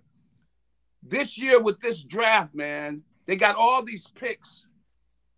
You got to go in. You got guys. You find people that love the game, and then you hopefully can find some gems later on, because there are going to be some in there, and so that's where, man, I would love to get my teeth in some of that, man. Wow, no doubt. I mean, I think there's going to be a boatload of kids. Yeah. Go back to your one comment though, Gare. What then why wasn't the team built for sustained longevity? I mean, it just seems to me that they were built for 18 months. And that's right. Within a matter of 4 years, you win 4 games. You go from hoisting the Lombardi trophy to firing your Super Bowl coach. I mean, yeah. What do you think was the biggest demise during that time, and why the thing unraveled? Because it's got to be one of the biggest fall-offs I've ever seen. I think Atlanta fell off pretty far after they got dusted by the Patriots, but this is a team that won it. Well, was it the instability at the quarterback position that caused this thing? You have to look at the quarterback position, and the thing with Carson and with Nick, I mean, Nick was just hot. I mean, he got the baton, and he was hot that year. I don't know if, what we've seen, Nick hasn't been able to repeat that. I don't think Carson was that far away. He started pressing and trying to do too much. And I'm really concerned about him down there in Washington, because he could say, okay, I'm going to take care of the ball. If he takes care of the ball, he's fine. Yeah. But, how do you get that through? Now, if some way they're able to get that message through to him, they're going to be trouble. I'll guarantee you that they're going to be trouble, because all they got to do, take care of the ball, Carson. Look, don't try to make that crazy, play, because the play's going, man, throw the ball away, take care of the ball. You got to look at the defense they got down there. All he's got to do is take care of the ball, and they got talent. They got a lot of talent down there. You know what, Gary? The difference between Frank Reich, I think, and Ron Rivera will be? I think Frank Reich was trying to pamper his emotions. I think Ron's going to go like this to him. This is it, kid. That's right. You're standing on third base. You're either going to go across the plate, or you're going to go to the dugout, and you're going to be considered one of those transition quarterbacks for the rest of your career. You're either now or never. And get this, dropping the ball on the ground, holding on to it too long, taking sacks in the red zone. That's not going to cut it here, man. That's right. He's got to have a come-to-Jesus coach, and he just may have what you're saying there in Washington. He needs somebody that's going to be, you're probably right then that he and Frank were too close. They got to where, the lovey-dovey too much, man. Forget, production, man. You're not here because I love you. You're here because you produce, and you got to do your job, man. You take care of that ball. Your number one job, taking care of that football, because we got a defense. Make people have to march the length of the field against these guys, and we're going to be fine. And when you see something, you take it. But if it's not there, man, throw the ball away. Take care of the football. He does that, then I think he's going to shock some people, because I look at his numbers last year. He had good numbers. He just trying to do too much in that Jacksonville game. Foolish, man. Just some foolish plays he made in that Jacksonville game. Yeah, 10 quarterback rating is going to get your ass fired. That's right. What do you think, Gary, what do you think Nick Sirianni's role is this weekend? What's his role in this whole process of, is it the coach standing there going, man, I really like this guy? Or is this just completely Howie's show? No, I think he's going to have a say. And as I said, I think this is a deep draft when it comes to receivers. I wouldn't be surprised if they address that defense early, and then later on they go ahead and they get maybe a receiver or two, because they got so many picks. Or maybe they see somebody they really like and they make a trade to get one or two receivers, because there's a lot. They got a lot of receivers coming out each year, and that's where he's at. That's what he's into. But they got to get it right with the defense, man. But I think I really like Davis, but I like the kid Wyatt too from Georgia. I like both of them. You get one of those guys, man. Get one of them, because if you got a difference maker up there and he's getting penetration, that can destroy an offense, and then the offense can never get their rhythm. If you got somebody coming through and coming free up that middle and pushing that pocket, and those are the kind of things I saw those guys doing at Georgia. And so I got the kid Walker. I got the kid Trayvon Walker, #1 pick in the draft, going to going down where Doug Peterson is, the Georgia Jacksonville. Yeah, he's the best player in the draft, Gary. When you watch him on film, his hands like this, his hands. He's an edge guy. Yeah, he knows leverage. Yeah, you can do so many things with this kid. I think he's the kid from Michigan. I think he's going to the Lions. Yeah, just because I think he's up in that neck of the woods. But I look at his production and I'm like, okay, well, the kid from Georgia is 10 times better.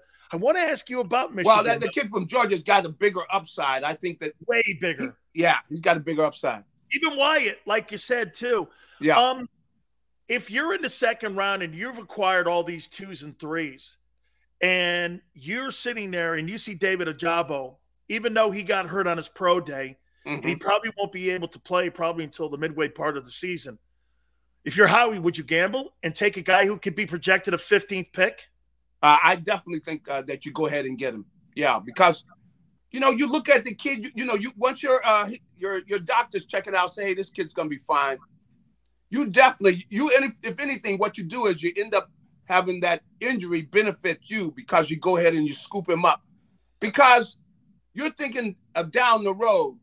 I know it takes some courage to do this, but I was kind of messing with Howie a little bit about his extension. You got that extension now, Howie. So he knows he's going to be there. He can go and give this kid some time, because he develops, man. You got an edge rusher. And then you look at all the other things about the kid. He hasn't been playing that long. He hasn't reached his potential. He's not nearly as polished, as his teammate on the other side, but he hasn't been playing the game that long. He's got a bigger upside, and that's what you're looking at. Can you project 1 or 2 years from now who's going to be the best player? And he's got a basketball background too, where he was a basketball player that transitioned into being a defensive player. I like that. Yes, I do. I like that, because I think of Antonio Gates when I think of guys like that. And I also think of Gonzalez and people that were athletic enough to play those two sports. Yep. I'm a fan of that. Gary, are you? Oh, without a doubt, because, you know, the athleticism and the quick feet, the quick hands, you know, all of that. You got the length. You know, I like the length. You talk of basketball length, you know, because, you know, come around that corner, man, you got those long arms, you know, you're grabbing somebody before they can grab you. And the athleticism and everything you get from basketball, that, you go to a team and you look at them play basketball, you can find out right away where your athletes are. And that says a lot of good things about him. But I do like the fact, like I said, he hasn't been playing that long, and he's going to have upside. This kid is probably going to have an upside above a lot of the people that are going to get drafted ahead of him. And then the fact he got hurt will have him sitting there much later than he probably should. Gary, what's the role of the owner on draft day? Well, you know, he's in the room, right? Yeah, and I think he's giving his opinion too. And what he's doing is, I think they probably listen to him some. Because, is it opinion, Gary? Is it opinion, or is he asking questions, or both? Yeah, he tries to ask the right questions. That's what he has said all along. He tries to ask the right questions, and he's a lover of football. I mean, he loves the history, the great teams, and what made them great teams and everything. So I think he can benefit there by asking the right question and making them really think about what they're doing. And, you know, what are they looking at now? The big thing that I think that the success they've had by winning the Super Bowl is they're looking to try to win big, you know? So you got to take some chances to win big. So that's where they're looking. That's why, you know, the kid from Michigan, the fact that he was hurt, you know, I think, you know, somebody probably scoop up Williams, but because the kid from Alabama, because he got hurt, because look, as long as you know, hey, this kid's going to come back from this injury, it benefits you. This kid got hurt, and he's still out there on the board when he should be off. And, you know, you look at somebody, you got to be able to look down. And, of course, as I said, look at their upside. That's why a young player who hasn't been playing the game long, who's an outstanding athlete, that's definitely the kind of person you want to get. Gary, do you like the kid from your college, Drake London? You know, I can't say I'm sure about him. Let me give you my spin on him. Yeah. They won 4 games last year, and I thought he had a lot of production numbers and garbage stuff. I'm just not sure about him. I don't see the burst. I mean, I don't either. I don't see any burst with the kid. You know, yeah, he's taller. He don't look like Keyshawn John. He don't look like Keyshawn. I would stay away from him. I'm not crazy, and I'm not crazy about the kid from Notre Dame either. That safety, because I see, you know, he can run, but you got to have that lateral speed. You got to have that quickness laterally, and I don't see that with him. And he's tall and everything, but I don't. I got to see that lateral quickness out of a safety, because that's what you got to do a lot of times. It's not just straight open, just running. And he didn't test that well in that anyway. He's not that fast. And if you don't have that speed, you're playing back there. You're a liability. You can't run. You got to be able to run, man. You got to be able to run. And if you can't run, people circle you, and they're going to go after you. So I would stay away from him. I would stay away from London too, because I just don't see the quickness. I don't see the burst. You know, you don't have to be a burner. But a lot of times to get open, you got to have that quick in a short space. You got to have the quicks. You know, hey, finally here, I watched the spring game. I'm going to make a proclamation here. The University of Miami and USC will be in the Final Four in 3 years. SC looked completely different. Yeah, they do. Riley in that spring game. They were spreading it out. Yep. I saw some talented kids on that football team. That Caleb Williams kid, too. I'm going to tell you something, Gary. Southern Cal is going to be rolling back, and if they could keep those kids from Mater Dei and all those areas down there around the Los Angeles area, take USC 18 months, and they'll be back to winning 11, 12 ball games again. And I'm going to get more of my stuff out of the closet. Thank you, Gary. I appreciate it, my friend. Thank you. All right, have a great one. You got it, man. That's my friend Gary Cobb from Fox 29. Also, speaking of good friends, Morgan & Morgan, the fee is free. Folks, I've been telling you this now for the last couple weeks here. They do not get paid unless you get paid.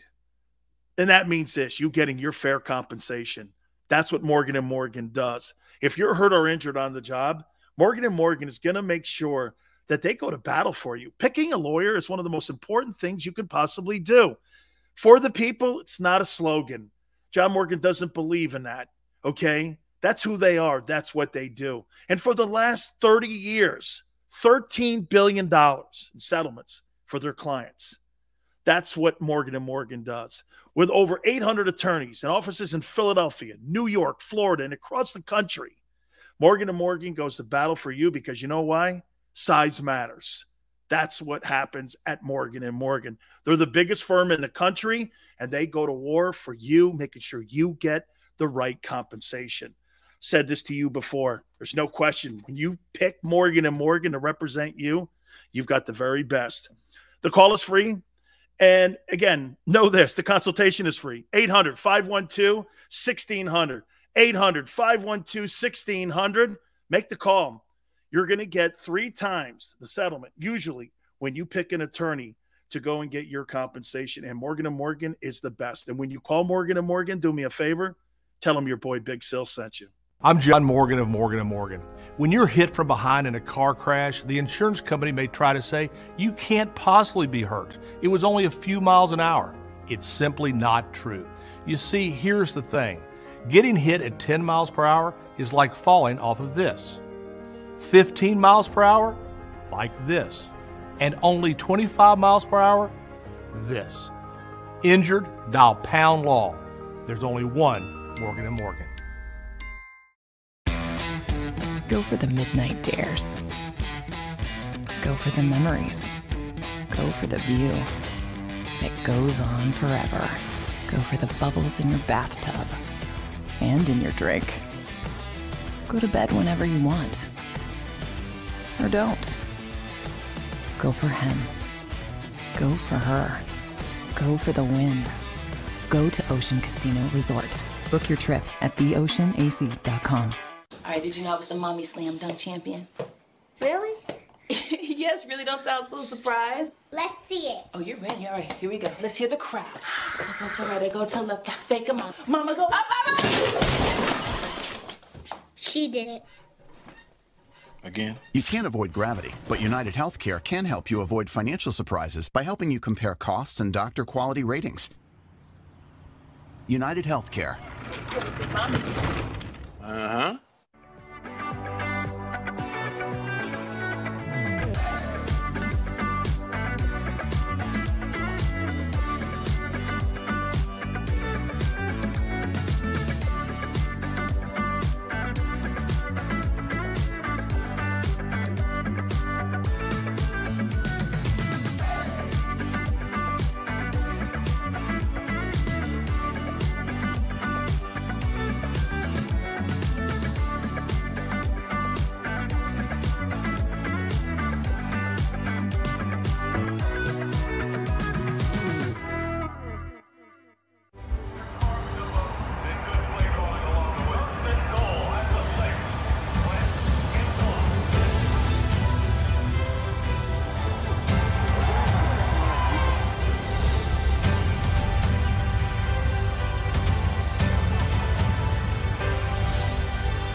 Field of life, First Trust Bank is there for you.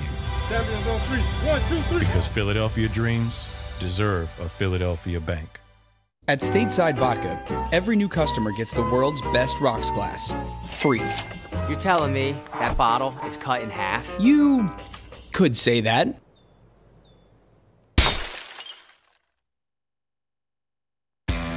Go for the midnight dares. Go for the game. Go for the hits. Go for the fans. Go for the win. Go to Ocean Casino Resort. Book your trip at theoceanac.com.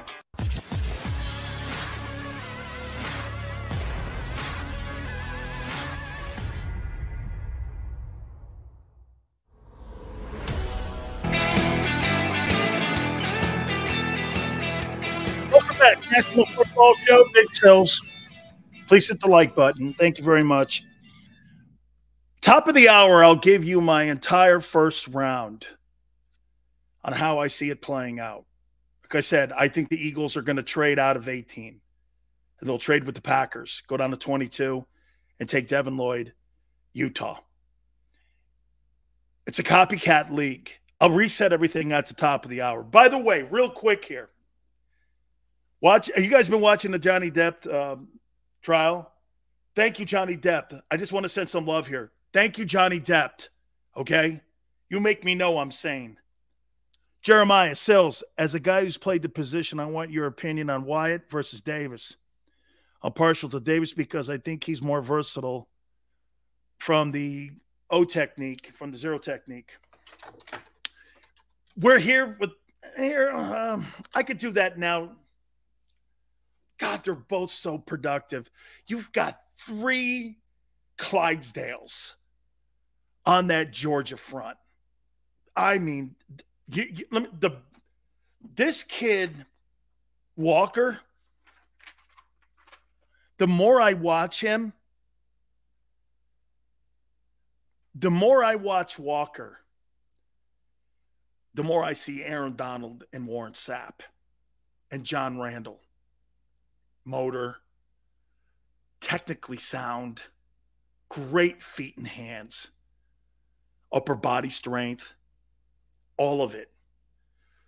Hips, kid special. Davis, athlete extraordinaire. Okay? Wyatt was kind of your lunch pail guy. Okay? All 3 guys, 4 sevens. I mean, but see, it took a team like that to beat Bama. You had to have Nakobe Dean, their safety, and those 3 horses up front to beat Alabama. You understand that this is a generational defense that's going into the NFL draft? You never see 3 guys on the front 4 drafted like that unless you're Bama. Bama, Clemson did it a couple years back. When you get special groups like this, I played on a defensive line that had, get this, I played on a defensive line that everybody was drafted in the top 56 picks. And my backups were 2 first-round draft choices, and 1 was the first player taken overall in Russell, Maryland. So when you're surrounded by guys like that and you have a unit like that, I notice it because I see it because I played with one. Okay? I played on a unit like that where everybody was spectacular, had their own highlight reel. Okay? Cortez Kennedy was my backup. I recruited him and his mom. Maryland was the first pick in the draft by the Cowboys. So, I mean, those were backups to us. I mean, we're one of the very few tandems. You know how hard it is? I think Jerome and I were the first Miami Hurricane tandem to start it. A first and third rounder were drafted. The 2 tandem defensive tackles. You'd never see that. You're going to see 2 guys go from Georgia, first-round draft choices that were 2 defensive tackles. That's crazy. That's crazy special. Crazy special. Yeah. Never really thought Russell was the first player taken. But again, another guy that I coached. I coached Russell, Maryland. You know what's funny, guys? So, like, hey. So Russell, Maryland was a freshman when Jerome and I were at Miami. This kid would become the #1 overall player taken. Butch Davis and Dave Wannstedt go, man, that kid falls down a lot. Me and Jerome looked over at him, and we went like this. No, he's just young. He don't know how to play under his pads yet. He'll get there. We'll teach him. So Russell, of course, came right up to us and said, and there's Cortez. They're both sitting there, and they go like this, can you help us? And I was like, absolutely. I'm never going to run to you and help you. You come to me, I'll help you. We had to stay after practice, and I showed him. I go, squat down there, man, like you're a linebacker. Then put your hand down. You're not supposed to lean on your hand. You're supposed to act like you're almost like a monkey sitting there. Put your hand down and you just play, man, with your hand down, but you're almost like a linebacker there with your hand on the ground. And they got it. And they understood about playing with pad leverage.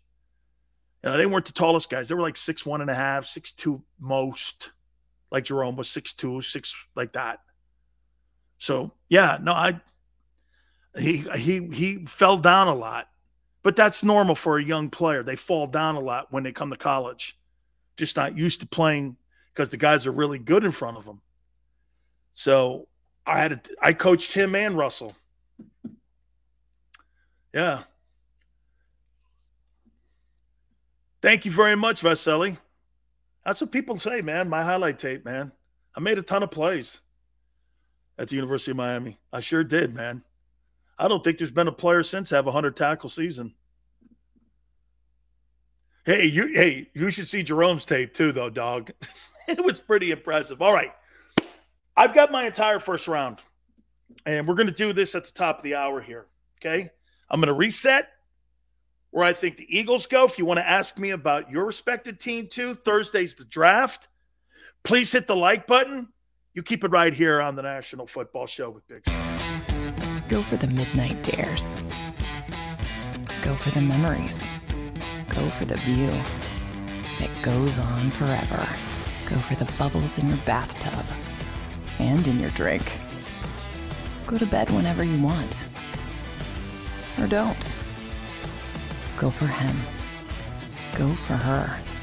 Go for the win. Go to Ocean Casino Resort. Book your trip at theoceanac.com. All right, did you know I was the mommy slam dunk champion? Really? Yes, really, don't sound so surprised. Let's see it. Oh, you're ready. All right, here we go. Let's hear the crowd. So go to right, go to left, fake them out. Mama, go up, She did it. Again? You can't avoid gravity, but United Healthcare can help you avoid financial surprises by helping you compare costs and doctor quality ratings. United Healthcare. Uh-huh.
Field of life, First Trust Bank is there for you.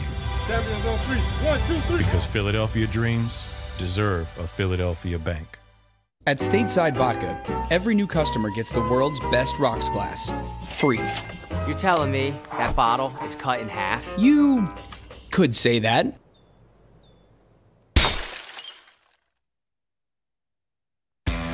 Go for the midnight dares.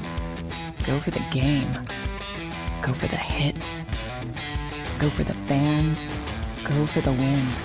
Go to Ocean Casino Resort. Book your trip at theoceanac.com.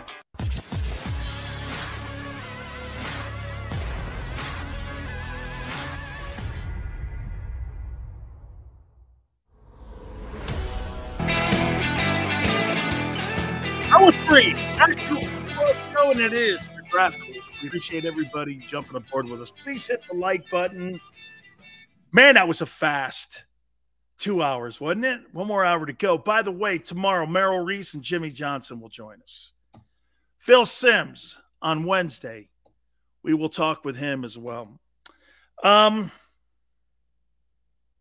thing about Ben Simmons, I can't believe that guy was a Sixer. And not so much I can't believe he was a Sixer. I can't believe he played in Philly and he lived as long as he did. And I mean career-wise. I can't believe that guy was given the autonomy in that city. And he just doesn't care. And the organization moved Jimmy Butler, who wears people's out. I'd rather have a guy wear me out who's talented than keep a guy who's a fraud. I can't believe that guy was in Philly. Of all the things that are being said about him, man, I could see him being a Knick. I could see him being a Laker. I can't see him playing in the city of the Mamba. Oh, and by the way, that ain't Los Angeles. That's Upper Marion. That's the Philly area. How you doing? Mamba's not Los Angeles. Mamba's Philly. Let's make that very clear. LA steals it from Philadelphia. No wonder you're pissed off at that team all the time. Man, I can't believe that dude played in Philly. What a loser, man. As a human, I mean, if you're Kevin Durant and you're Kyrie Irving and you're Steve Nash and you're like watching this guy like tease the team and the organization, I'm going to play. Dude, that guy's the poster child for quitting. That's a quitter. And the reason I'm bringing it up is because know this, okay? Know this. That's the one thing you don't want when you're evaluating these NFL guys for Thursday, Friday, and Saturday's draft. You don't want any of that. I'll take a guy who's injured like David Ajabo because that guy loves what he's doing. And I'm all right with that. But I'm not taking a guy, one who couldn't get his LSU team to the playoffs. And some would say, Sills, you still wouldn't have taken Ben Simmons? You know what, man? I probably would have. Because I would have bit on the apple that was rotten. See, he's the apple that's rotten. Okay? Because you look at it from the outside, it's an apple. You're like, this dude, man. By the way, top 5 talent too. That's the kind of guy who loves what the game provides him. And that's it. That's not a love. I've never seen anything like it. Guy that gifted who hates what he does. He'd rather be chasing Instagram models in Southern California than sitting there playing basketball for the Sixers or the Nets. That's crazy. I've never seen anything like that. Never. Hey, Celtics are roughing him up, man. KD's getting roughed up. Sileo, how can Drummond and Steph Curry sit by and not call out Simmons? Because they've been probably told not to. That was me, man. Whew. You imagine doing that shit on a team that Jordan was on? Or Bird? Or Dr. J? Okay? Right? Hey, guys, don't forget, man. Incredible draft party, man. Seth Joyner, Mike Quick, D Gunn, Thursday night, Ocean Casino in Atlantic City. We're going to have you covered wall to wall, man. It's going to be a great time for everybody, man. Great time for everybody. Nothing wrong chasing IG models, Jeremiah. Yeah. Scottie Pippen. Hey, Jordan wasn't kind to him. All right, let me reset here. I said this to you guys here, and I'll continue to say this to you here. Look, this week here, this is really going to be less about Howie Roseman and banging on his past and more about the present and where we're going. I'm not going to sit here this week talking about some of the crap that we've been talking about for the last grading his drafts and this and that. We're going to talk about making the team better, and we'll find out. We know the Eagles watch the show. We found out all that last week. We were very thankful that we were informed. I showed JAKIB. Even JAKIB goes, holy cow, man. They care what Big Sil says. Do the Eagles, and we welcome that criticism. I do. But, you know, I kind of took it to heart over the weekend. You know what I did over the weekend? I realized one of the fundamental things that I used to do as a talk show host, I used to just shit on things. Even my aunt reminded me of that today. It's about going forward now. It's draft week. Okay? This is what I say the Philadelphia Eagles do. Jordan Davis, 15th pick. They trade out of the 18th pick, move down to 22 with the Packers. They get a third round for doing that. They take David Lloyd from Utah, linebacker, edge rusher, with the 22nd player taken. That's how I see this thing playing out. By the way, I'm going to go to my phone here in a second here because I wrote down a spreadsheet of my top and first round from over the weekend. I talked to Kyle Whittingham, also of University of Utah. You know, he's been on the program numerous times. And he told me all about David Lloyd. I said, what about his combine? Wasn't the best. He goes, you know, he wasn't feeling well. Dan, he's in it. He's a first guy in, last guy out, dude. He's a team leader. You're going to love him. He's a great football player. A great football player. Okay? Here's the draft.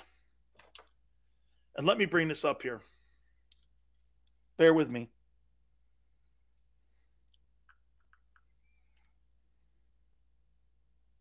Okay. I wrote this down, and here's my draft. First pick, Trayvon Walker. Trent Baalke, the general manager, has fallen in love with him too. And so has Doug Peterson. They had a chance to watch him, and he is just an athletic playmaker. He's just such a great-looking football player. I'll tell you what, don't be surprised. You know who's really skyrocketing up the draft board is the offensive tackle from NC State. Actually, Barrett, when I was doing the middle, was actually talking about this kid maybe being the best offensive lineman in the draft.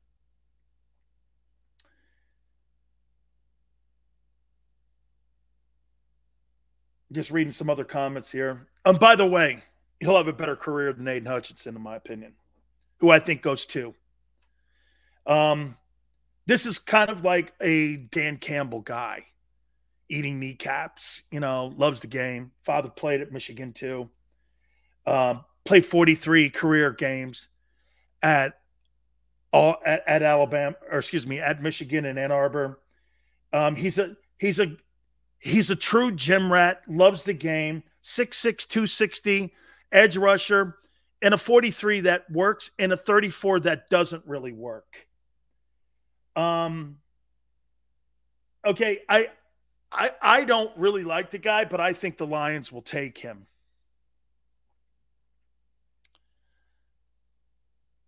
Ikwanu, the offensive tackle from NC State, will go 3 to the Texans. Okay, you're really looking at the 2024 draft right now if you are Nick Caserio, the general manager of the Texans. Look, David Mills is an okay player, but he ain't your guy. That's not what you're really looking at here. Okay, you're looking for the future here, and you're trying to find. What's crazy is you let go of a franchise guy and a generational guy because he couldn't stand your organization, which is crazy. But this kid, he's the best offensive lineman in the draft. I got the Jets taking Sauce Gardner at 4. Cincinnati. I know a lot of people probably projected Thibodeau to go here, but I think the kid Gardner is a better talent. I graded him out a little bit better. I think he's got more upside, and I think he's a better ball. I'm looking at better ball players than I am for the needs. And plus the Jets have so many holes. Robert Staley he's got to get talent on his football team. And he's the most talented guy there defensively, in my opinion, for the Jets to take there at 4. Charles Cross, offensive tackle. Dave Gettleman could not build an offensive line in 5 years, him being the general manager of the New York Giants. He just could not build an offensive line. This kid Cross, Mississippi State, out of a fine program here. I think he's a good-looking ball player, great pass protector. GMs like him. He's 6'7.5". He's a large human being, and he's got pretty great feet. Number 6. This is where I got Evan Neal, Alabama. And I told you my problem here. You know, and could the Panthers go with Kenny Pickett here? They could. They could. Neal's the better player. Pickett's the bigger gamble. Now, if you're Matt Rule, should you gamble? Your career's on the line. Remember, he got a 6-year contract from David Tepper, the richest owner in the league. That guy's a hedge fund guy. You know what hedge fund guys are? Trust me, I worked as a commodities broker. They don't sit around and wait long, okay? These aren't investors. These guys are traders, hedge fund guys. Not going to sit around in annuities and wait for annuities to pop up. It's not what they do. David Tepper made money moving stocks around. That's what a hedge fund guy does. So could they take Kenny Pickett here? They could. But I got Evan Neal going here to the Panthers. I happen to agree with Gary Cobb on Kyle Hamilton. Kyle Hamilton, to me, will be another Notre Dame bust, but he's going to go to the Giants. If I were New York, I would go Thibodeau. But Notre Dame, New York, Subway Irish fans, this is kind of a little bit like the Aiden Hutchinson move going to the Lions. This is kind of a good move for them. I don't think it's a safe move. And I told you this before. Name me a guy outside of Zach Martin that's a good Notre Dame football player in the NFL. Can you tell me? Give me one Notre Dame player. One. That you call an all-pro superstar. Can you name me one? One Notre Dame guy. Zach Martin and who? Golden Tate? That guy's an all-pro?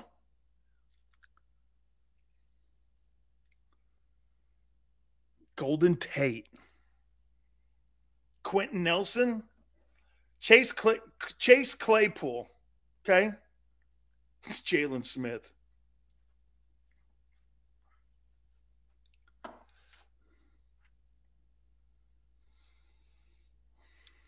Good luck on Kyle Hamilton. Falcons, I got Drake London, as I told you. Wide receiver.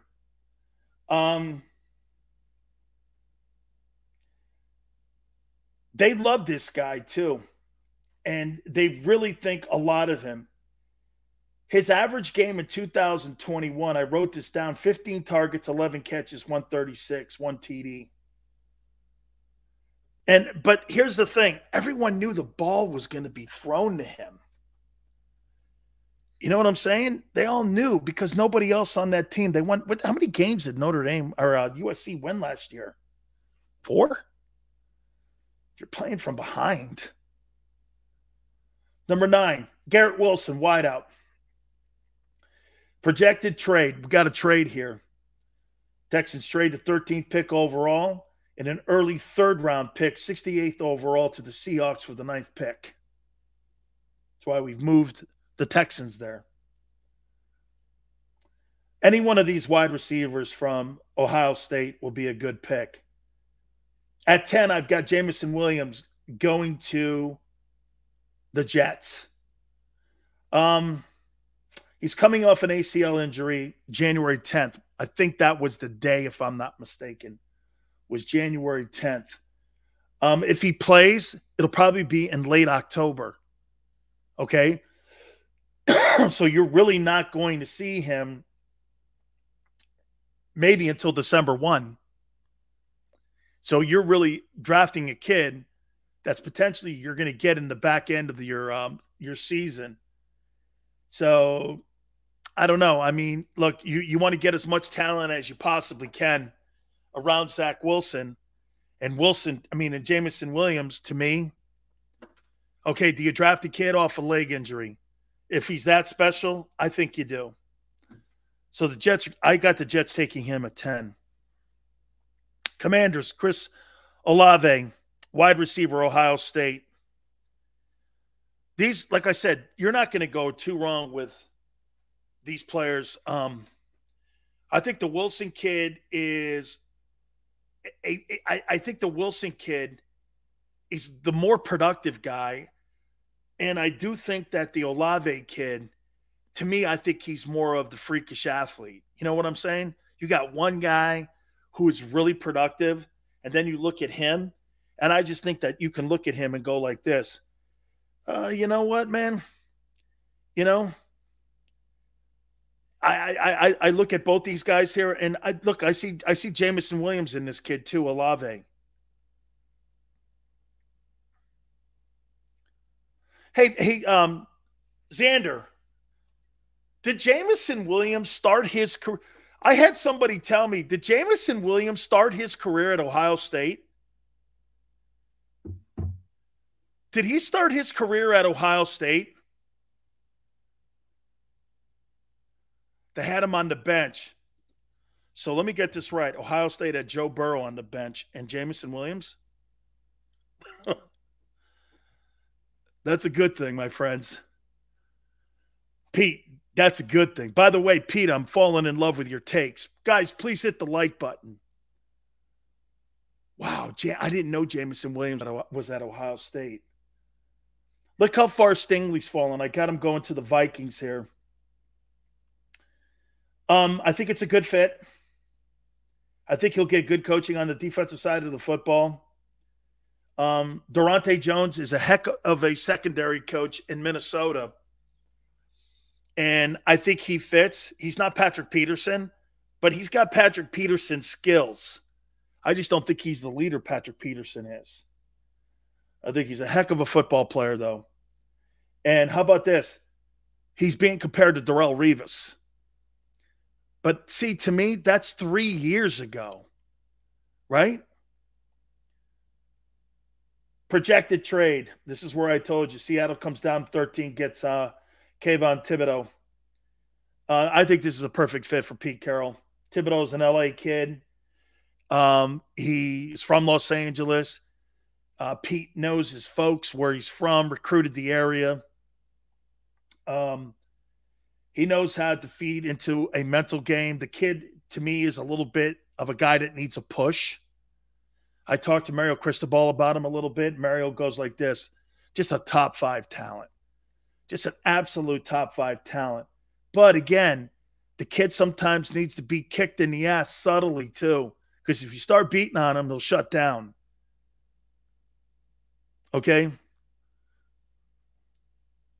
Number 14, Baltimore.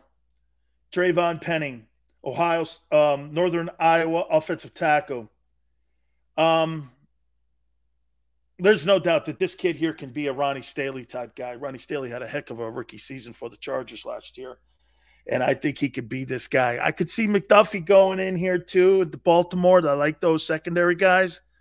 Baltimore's notorious for drafting guys in there, so keep an eye on that. As I said, at 15, I got Jordan Davis, defensive tackle. He's a Fletcher Cox type player. Fletcher's 32 in December. Davis running the 4.78 at the combines at 341 pounds. He can play nose, 3 technique. He can also line up in a 7 technique. Here's something that if you're concerned about with production. In 47 games, he had 20 tackles behind the line of scrimmage.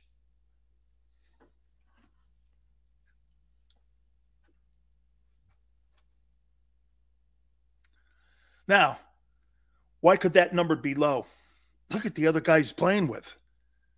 You're not going to get a lot of gigantic superstar numbers with Nakobe Dean, Walker, and Wyatt and the rest of that group. You got to fight for every position you got there. So numbers are going to be, you know, they're going to be limited on what you're going to put on your ledger. Okay? I mean, you got to fight for every single stat, tackle, assisted tackle. You got to fight for that shit, man. Yeah, that's right, Brian. Staley had a great rookie year. He did. Notre Dame guy. Okay? Had a really good year. New Orleans. Treylon Burks, wideout. On the other side of Michael Thomas, problem once again is the quarterback situation there. Jameis Winston will be the quarterback. I'll say this to you. Jameis Winston was 5-1 before he ended up getting hurt. I thought Jameis was having a pretty good comeback season. You know, I really did. But the only problem is now you don't have Sean Payton play calling. Dennis Allen's now the head coach. He's been given the reins. Are they going to have the same kind of system there that they had there when Sean Payton was there? How much of a drop-off is it going to be? That could be an issue too. I like Mickey Loomis. I like the Saints organization. They just got to figure out the quarterback position. They got to figure out if Jameis Winston's the guy.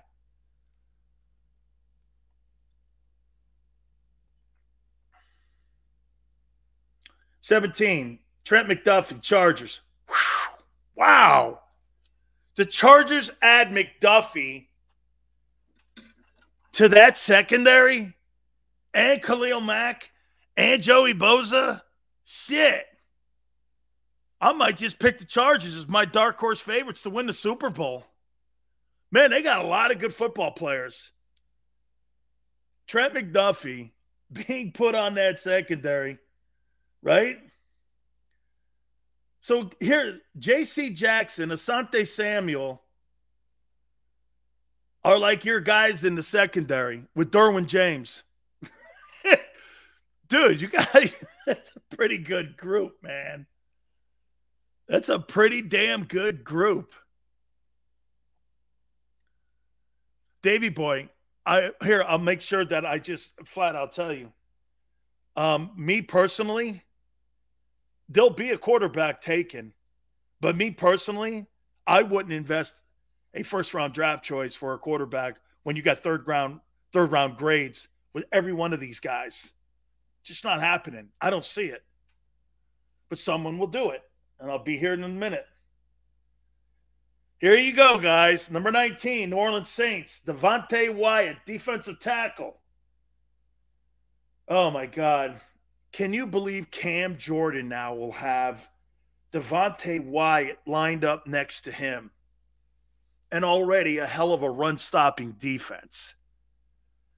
Okay? Yeah, these are Sills' picks. That's right, Pete. But I'm saying that someone's going to gamble for a quarterback, okay? Bring on anyone that doesn't work for CNN. CNN still up and running?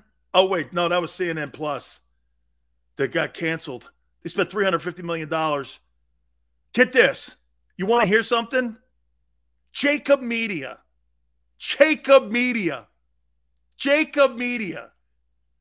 has better success and has had better success than CNN putting $350 million into what we're doing. You give Xander $350 million. Big Joe. Okay. We'd be broadcasting from the moon. Okay, guys. Here he is. 20th pick. Kenny Pickett. Yeehaw. Pittsburgh Steelers. Yes, sir. Shit. Xander goes like this. Sills, you're on your own, man. I'm taking the $350 million. Sorry, dude. Yeah, no. Hey, Sills, I'm burning the boats, too. How you doing? Kenny Pickett, baby. Yeah. Right there in their backyard. Pitt, dude. Yeah, baby. Pitt taking Kenny Pickett. Get this. They'll take Kenny Pickett, but they wouldn't draft Dan Marino. Think of that for a minute. You had Dan Marino in your backyard and Steelers passed on him. And took Gabe Rivera from Texas Tech at defensive tackle. Oy. 21, Patriots. Bernhard Rainham, offensive tackle, Central Michigan. Get this, man. This guy, at the Senior Bowl, kicked the shit, I was told, out of Nakobe Dean. Kicked the shit out of him. Very impressed. They'll end up taking him. They need help in the offensive line, especially since they drafted Mac Jones last year. Devin Lloyd, excuse me. This is where I said the pick will come down between the Packers and the Eagles. I say, now look, could this be a little bit of a gamble here? It is a gamble. Because you're kind of hoping that you're going to get what Parsons did last year. Now, know this. Could you see Howie trading down again from 22? After he gets the 22nd pick and another second rounder? Could you have a double pick? So you trade out of 18 twice, down to 22, and then you trade down to 26 and get yourself another second or third?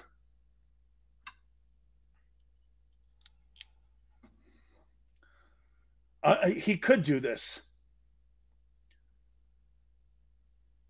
This guy had 43 career TFLs behind the line of scrimmage and 32 starts. Just know that. That means he's in the backfield a lot. Okay? I'll write that. 43 career tackles for loss. 43 TFLs and 32 starts. That's pretty good. That's production. That's what I'm talking about.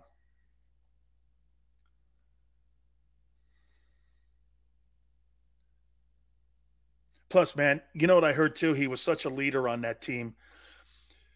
Kyle told me that, the two kids that were lost because of gun violence, he was like the leader of the team and stuff. And, oh, man, he was just such a great player last year and great team leader. He can, Pete.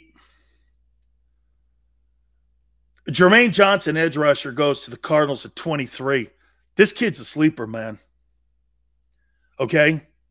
This kid's a sleeper, in my opinion. I think this kid played on a shitty defensive line last year at Florida State. Okay? But he can play.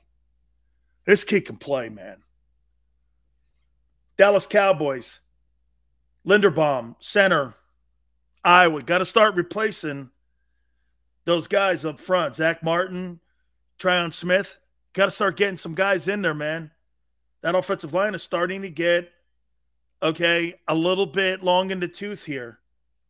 And they love building inside the old line and going out. And remember, you just spent $45 million a year on your quarterback. You got to make sure you can't have a $45 million quarterback and a $2 offensive line. You just can't. Okay? 25, Buffalo Bills. Zion Johnson, offensive line, Boston College. A lot of really good depth in the O-line. Titans at 26, Tyler Smith, another line, very deep in O-line. Tulsa.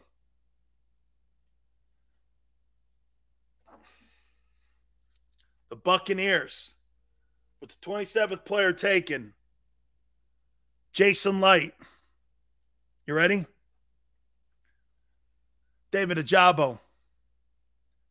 I think they're going to take him in the first round, even though he tore his Achilles on Michigan's pro day. I think they're going to, because they're pretty deep in the defensive line. I think they're going to gamble. I think the Bucs take him.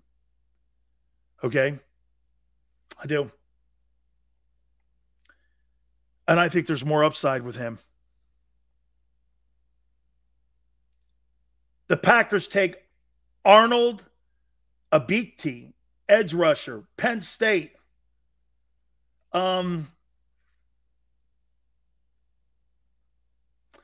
He is a fine ball player. flying under the radar. This kid from Penn State, this edge rusher, I watched him on film over the weekend. He can play. He can play, man. 29, Kansas City, Kristen Watson, wide receiver. North Dakota State, they are in love with him. I don't know why. Okay? People in Kansas City are telling me, and I won't tell you who told me. They worked him out twice. I would not draft a guy out of that school, but this is who I think they take. I wouldn't. 30, Kansas City Chiefs. Lewis Klein, safety, Georgia. I think this kid's a sleeper too. Another Georgia kid off that defense. Bengals, Trey McBride, tight end, Colorado State. Now, the Bengals are going to have options down here at 31. Could you trade up? Could you trade down? You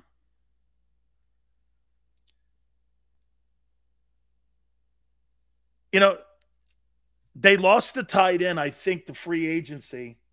I think that kid had over like 1,000 snaps too. So there's a hole there. That's why I'm going tight end. 32, Falcons. Matt Corral, Ole Miss. There you have it. 2 quarterbacks. Corral with the last pick. Falcons. Projected trade with the Lions. Trade the 32nd pick to the Falcons for his second-round pick this year, 43rd overall, and a second-round pick in 2023. I say the Falcons trade at 32 to get Corral. They get their quarterback on a rookie contract. Okay? On a rookie contract. Makes sense for me, too. Played in the South. Okay?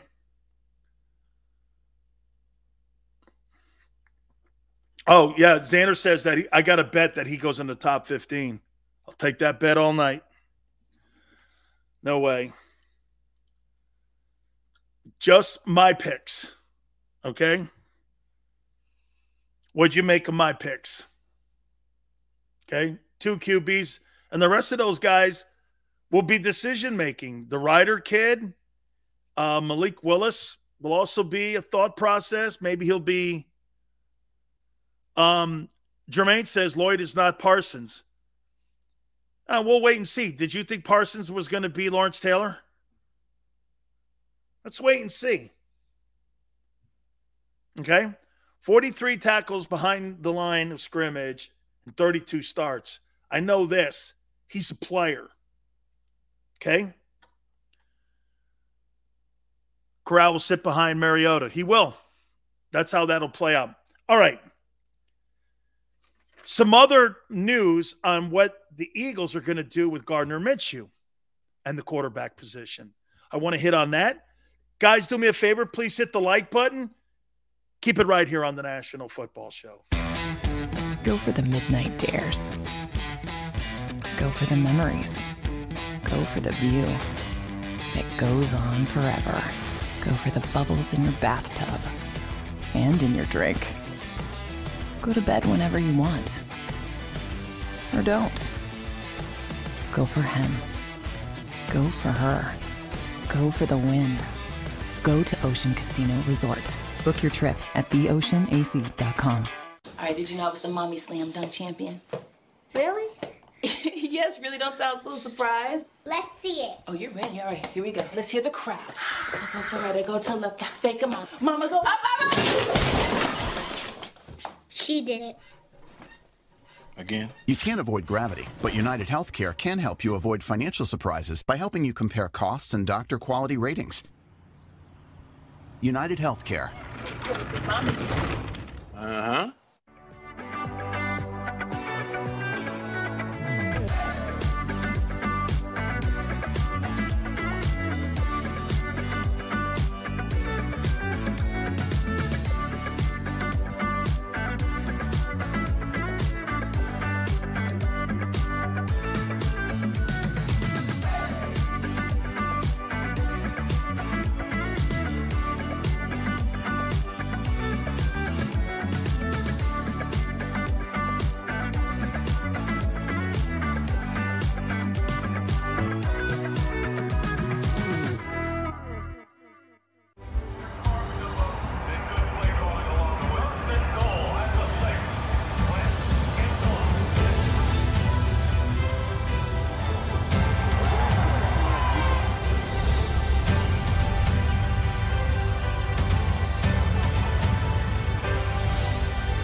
field of life, First Trust Bank is there for you.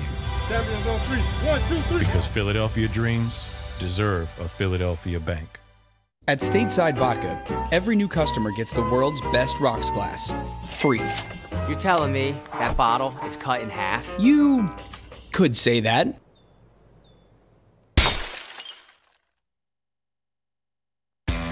Go for the midnight dares. Go for the game. Go for the hits. Go for the fans. Go for the win. Go to Ocean Casino Resort. Book your trip at theoceanac.com.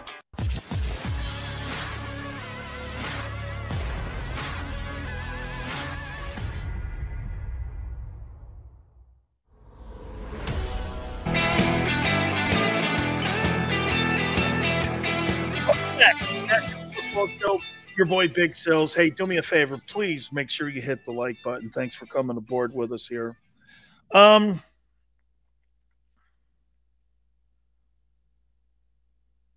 know, I started the show out a little bit on Ben Simmons, and I was comparing Simone Biles, and people started immediately dissecting Simone Biles versus Ben Simmons. I'm not talking about their respected cases. I'm talking about how we cover certain people.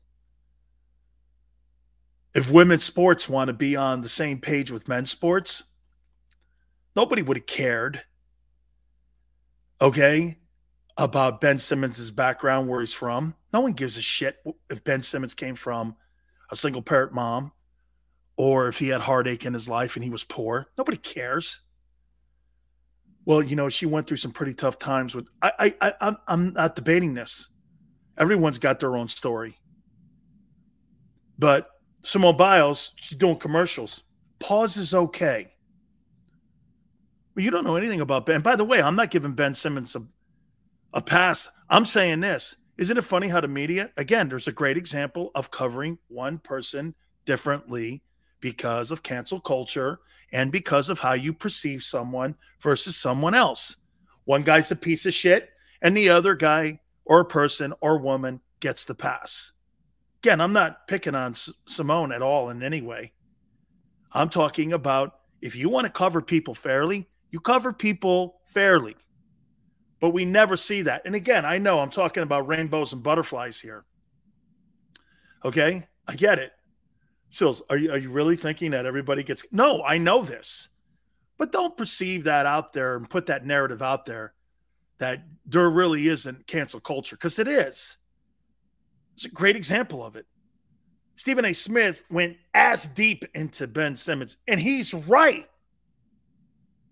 He would never do that to Simone Biles, though. She quit on her Olympic team. She did.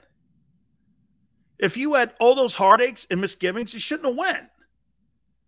There's nothing wrong in saying that, but then you're called a sexist or whatever, a racist or whatever you want to put on there and highlight your reasoning for people to come up with a saying. It's so absurd. People have opinions on things, okay? And the fastest thing and the easiest thing is to do, like Elon Musk buying Twitter today for $44 billion. Guy believes in electric cars and free speech, and he's a scumbag. Because, you know why? He wants to give free speech to everyone, not just your side of the aisle. You know what really aggravates people? Trump having a voice. Don't you want to hear from him? The guy doesn't say the smartest things. He doesn't. He puts his foot in his... Donald Trump got beat by Joe Biden because of his mouth. Trust me. He got beat because of his mouth. Trump did great things. Never know it, though. Because of his mouth. Bill Barr was right. This guy was his worst enemy. And people don't see that you put your foot in your own mouth, you are your own undoing. Trust me. You set your own bear traps. Yeah, Someone goes, Elon Musk not conforming. Well, Hoss, when you got $256 billion and you're the richest guy on the planet and you have FU money like that, my aunt says that. Hey, everybody can have an opinion when you have $250 billion in the bank and you don't have to answer to anybody. And you don't even know. When's the last time Elon Musk paid an electric bill? You think he even remembers? Okay, right? You think he even fills up it? Wait, he doesn't because he's got an electric car. You think he puts that plug into his own Tesla? Come on, man. Tate, I got to tell you, man, I used to go to Twitter just to watch what a jackass Trump used to be when he was on Twitter, but it was entertaining. I learned so much from Trump on Twitter. You know what the number one thing is? Don't respond. I rarely respond. Only to you guys, because you guys are fun. Daz, the election was rigged. That's a beautiful thing, Daz, about my sports world. Scoreboards are never rigged. You know what I mean? That's why I love staying in my sandbox. And my world's never rigged because, you know, you either lose or you win. You can't move the yardsticks. Well, it wasn't really a victory. I can't tell who's more idiotic, the 16 people or the 2020 people. Both are losers. Scoreboard, bitch. That's how my world works. I got beaten at Fiesta Bowl. No matter how I slice it, no matter how well I played, it is still an L. Big L. Seals, you didn't respond to my baked ziti. 4 pound.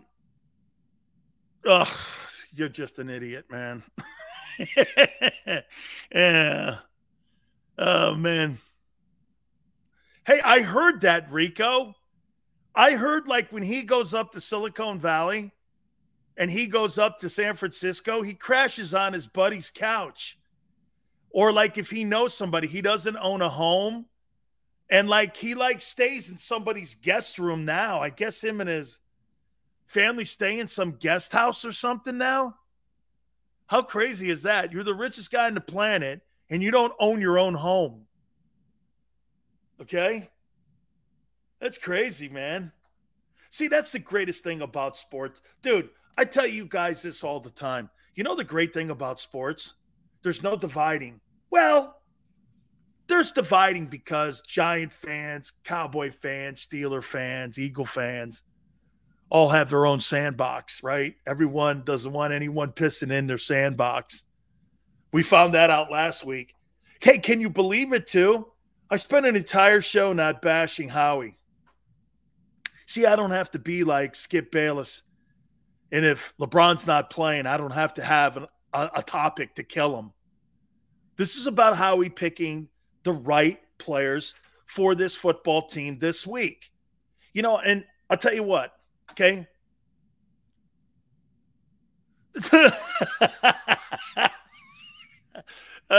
Took one phone to make you go soft?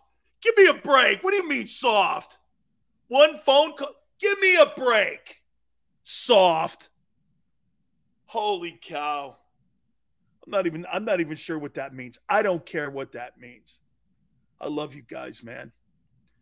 One phone call to go soft. What are you, crazy? Big Sills doesn't go.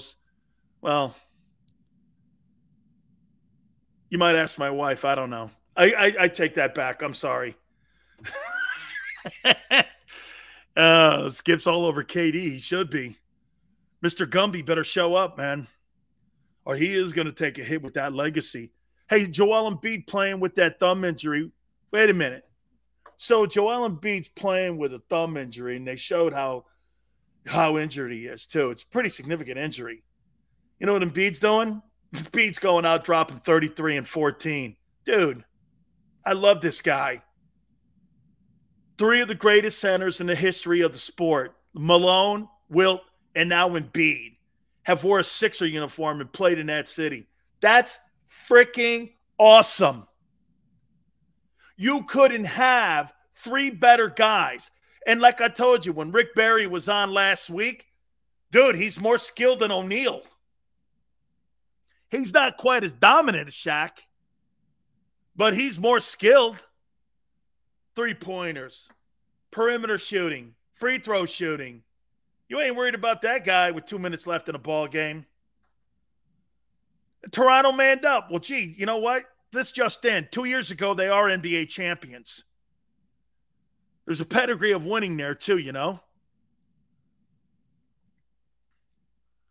You know what, Daz? Daz says Democrats destroying this country. You know what, Daz? Then everyone get off their asses in November. I hate people who bitch about that shit. You don't like the way the direction of the country? We have an election every 2 and 4 years. Vote. People who cry and bitch all day, and I'm not saying you are, Daz. I'm just saying you don't like it? Vote. Vote. I like the people who bitch in between. Then when you, hey, did you vote in the last election? I couldn't get it right. Dude, they got every way feasible now. You could vote in a tin cup now. Dude, you could send a paper airplane to somebody now, and it's legal. What do you mean you didn't vote? There's no excuses not to vote. No excuses.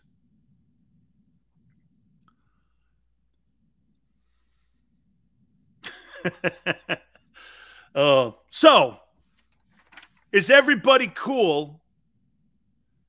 Do you see, look, I'll tell you what, the more the show went on,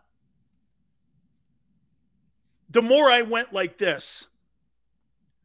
Could Howie double move off that 18th pick? Could Howie double move? You take Jordan Davis at number 15.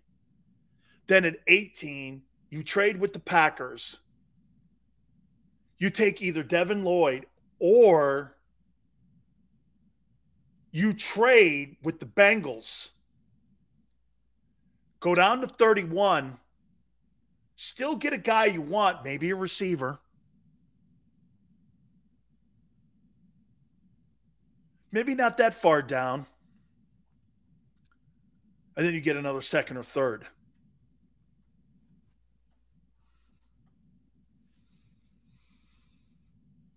I could see this. He's got a lot. How many picks do the Eagles have going into this draft before? Hey, and then get this. What are you going to do with Gardner Minshew? You know, I mean, Barrett, I happen to agree. Either Dillard or Gardner Minshew could be used as trade bait. Then get this. Because watch this, guys. Why wouldn't Howie move Gardner Minshew, who's making $2.5 million? He's making more money than Jalen Hurts. Move him to a team that may need a quarterback. You get a draft. The Colts wanted to give the Eagles a third-round pick for him. You get another 3 for him. Then you go in the third round and you say you draft a quarterback and you have another quarterback on a rookie contract. Maybe the kid Desmond Ritter's there. Okay? Maybe the kid Malik Willis is in the second round late. You've got all these picks. Would you take a flyer and Malik, put him and take him at 2 like you did Jalen? Hey, let's be candid here. Howie was right to take Jalen at 2. If you looked at Jalen's market value, Jalen Hurts is lived up to where he was drafted. Alternate to the Pro Bowl, put team in the postseason, has been everything. How about this? The one thing that we can give Jalen Hurts credit for, he's been everything we thought he was. Not accurate. Has to use his wheels to move the sticks. Heck of a leader. Willing to work hard. Exceptionally coachable. Can coach him hard if you have to. Good listener. All of that stuff. Right? All the things that makes that guy who he is. He is not accurate, not the greatest technician right? He's lived up to all that.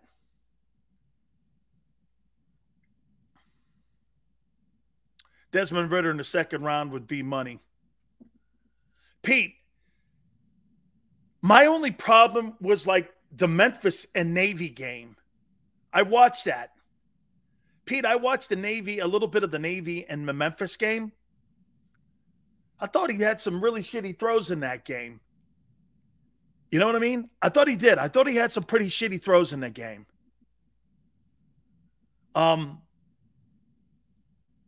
Smile says, Hurts got lucky. The COVID quarterbacks won't be playing this season. But Jalen's who he thought he is, though. He used a Dennis Green line. He is exactly who we thought he is. How about this? It's a great question about Jalen. Has Jalen surprised you? Has Jalen Hurts surprised you as a starting quarterback? Has he surprised you? Has he? GT says yes. I'm really excited for this draft, man. I see a lot of surprises, and it starts with the top three. It does? 215, not yet. Davey Boy, yes. GT, yes. They are who we thought they are. Just when, hey, gaming. Saints had a top defense when it came against the run. His maturity surprises me. That didn't surprise me. He dropped his arm a bit, needs to work on his mechanics. That was one of the things, Pete, his accuracy and mechanics. That's why he was pulled at Alabama. All the things that I've said about Jalen, again, is what I think that Nick has put out there. Lou says not really. I think he surprised me. Lou, he's surprised me. Not enough arm strength. Sydney, you can work on arm strength. Tom Brady did, so did Peyton Manning. Peyton Manning did not have great arm strength coming out of Tennessee. Okay. One read QB. But Rico, that's what RPO guys usually are, aren't they? RPO guys are usually those one read guys. He played really well in week one, but has been inconsistent since. I think in the second half of the season, Lou, I thought Jalen played pretty good down the stretch. I was up and down a little bit, okay? But I would say this to you. He has surprised me. I didn't think he was probably because I did not think he was a second-round quarterback. You know what I'm saying? I didn't think he was a second-round guy. He needs to evolve his game. You know what, Rico? This is what I think happens this year to Jalen. I think Jalen Hurts is going to improve, but not enough that the front office is convinced he's the guy. Does that make sense? I think they want him here. I think Jalen goes like this. I think he goes here. And will this be enough to continue his run as a starting quarterback with the Eagles in 2023? That'll be the big – I agree with everybody. I think he's going to improve, okay? Okay? I think he's going to improve, but I just don't think he improves enough. Hurts gets a 5 to 7 year contract. Where? Pizza Hut? Where? Pizza Hut? 5 to 7 year deal. Holy cow. 5 to 7. You think he gets a 5 to 7 year deal? Mud on to me. All right, Merrill Reese and Jimmy Johnson tomorrow. You guys are killing me, man. Oh, hey, man. Hey. No problem with the front office. Hey, man, you guys are awesome. I really appreciate everybody, man. Please hit the like button. Another spectacular Monday. We are in draft week. We really appreciate everybody coming aboard and making this one of the fastest growing shows on YouTube. Thank you so much. Don't forget, if you missed any of the show, Gary Cobb was spectacular. Please like it. Show it to everyone. Rewatch it a little bit later on. Till tomorrow, 3 to 6 Eastern. We'll see you on the flip side.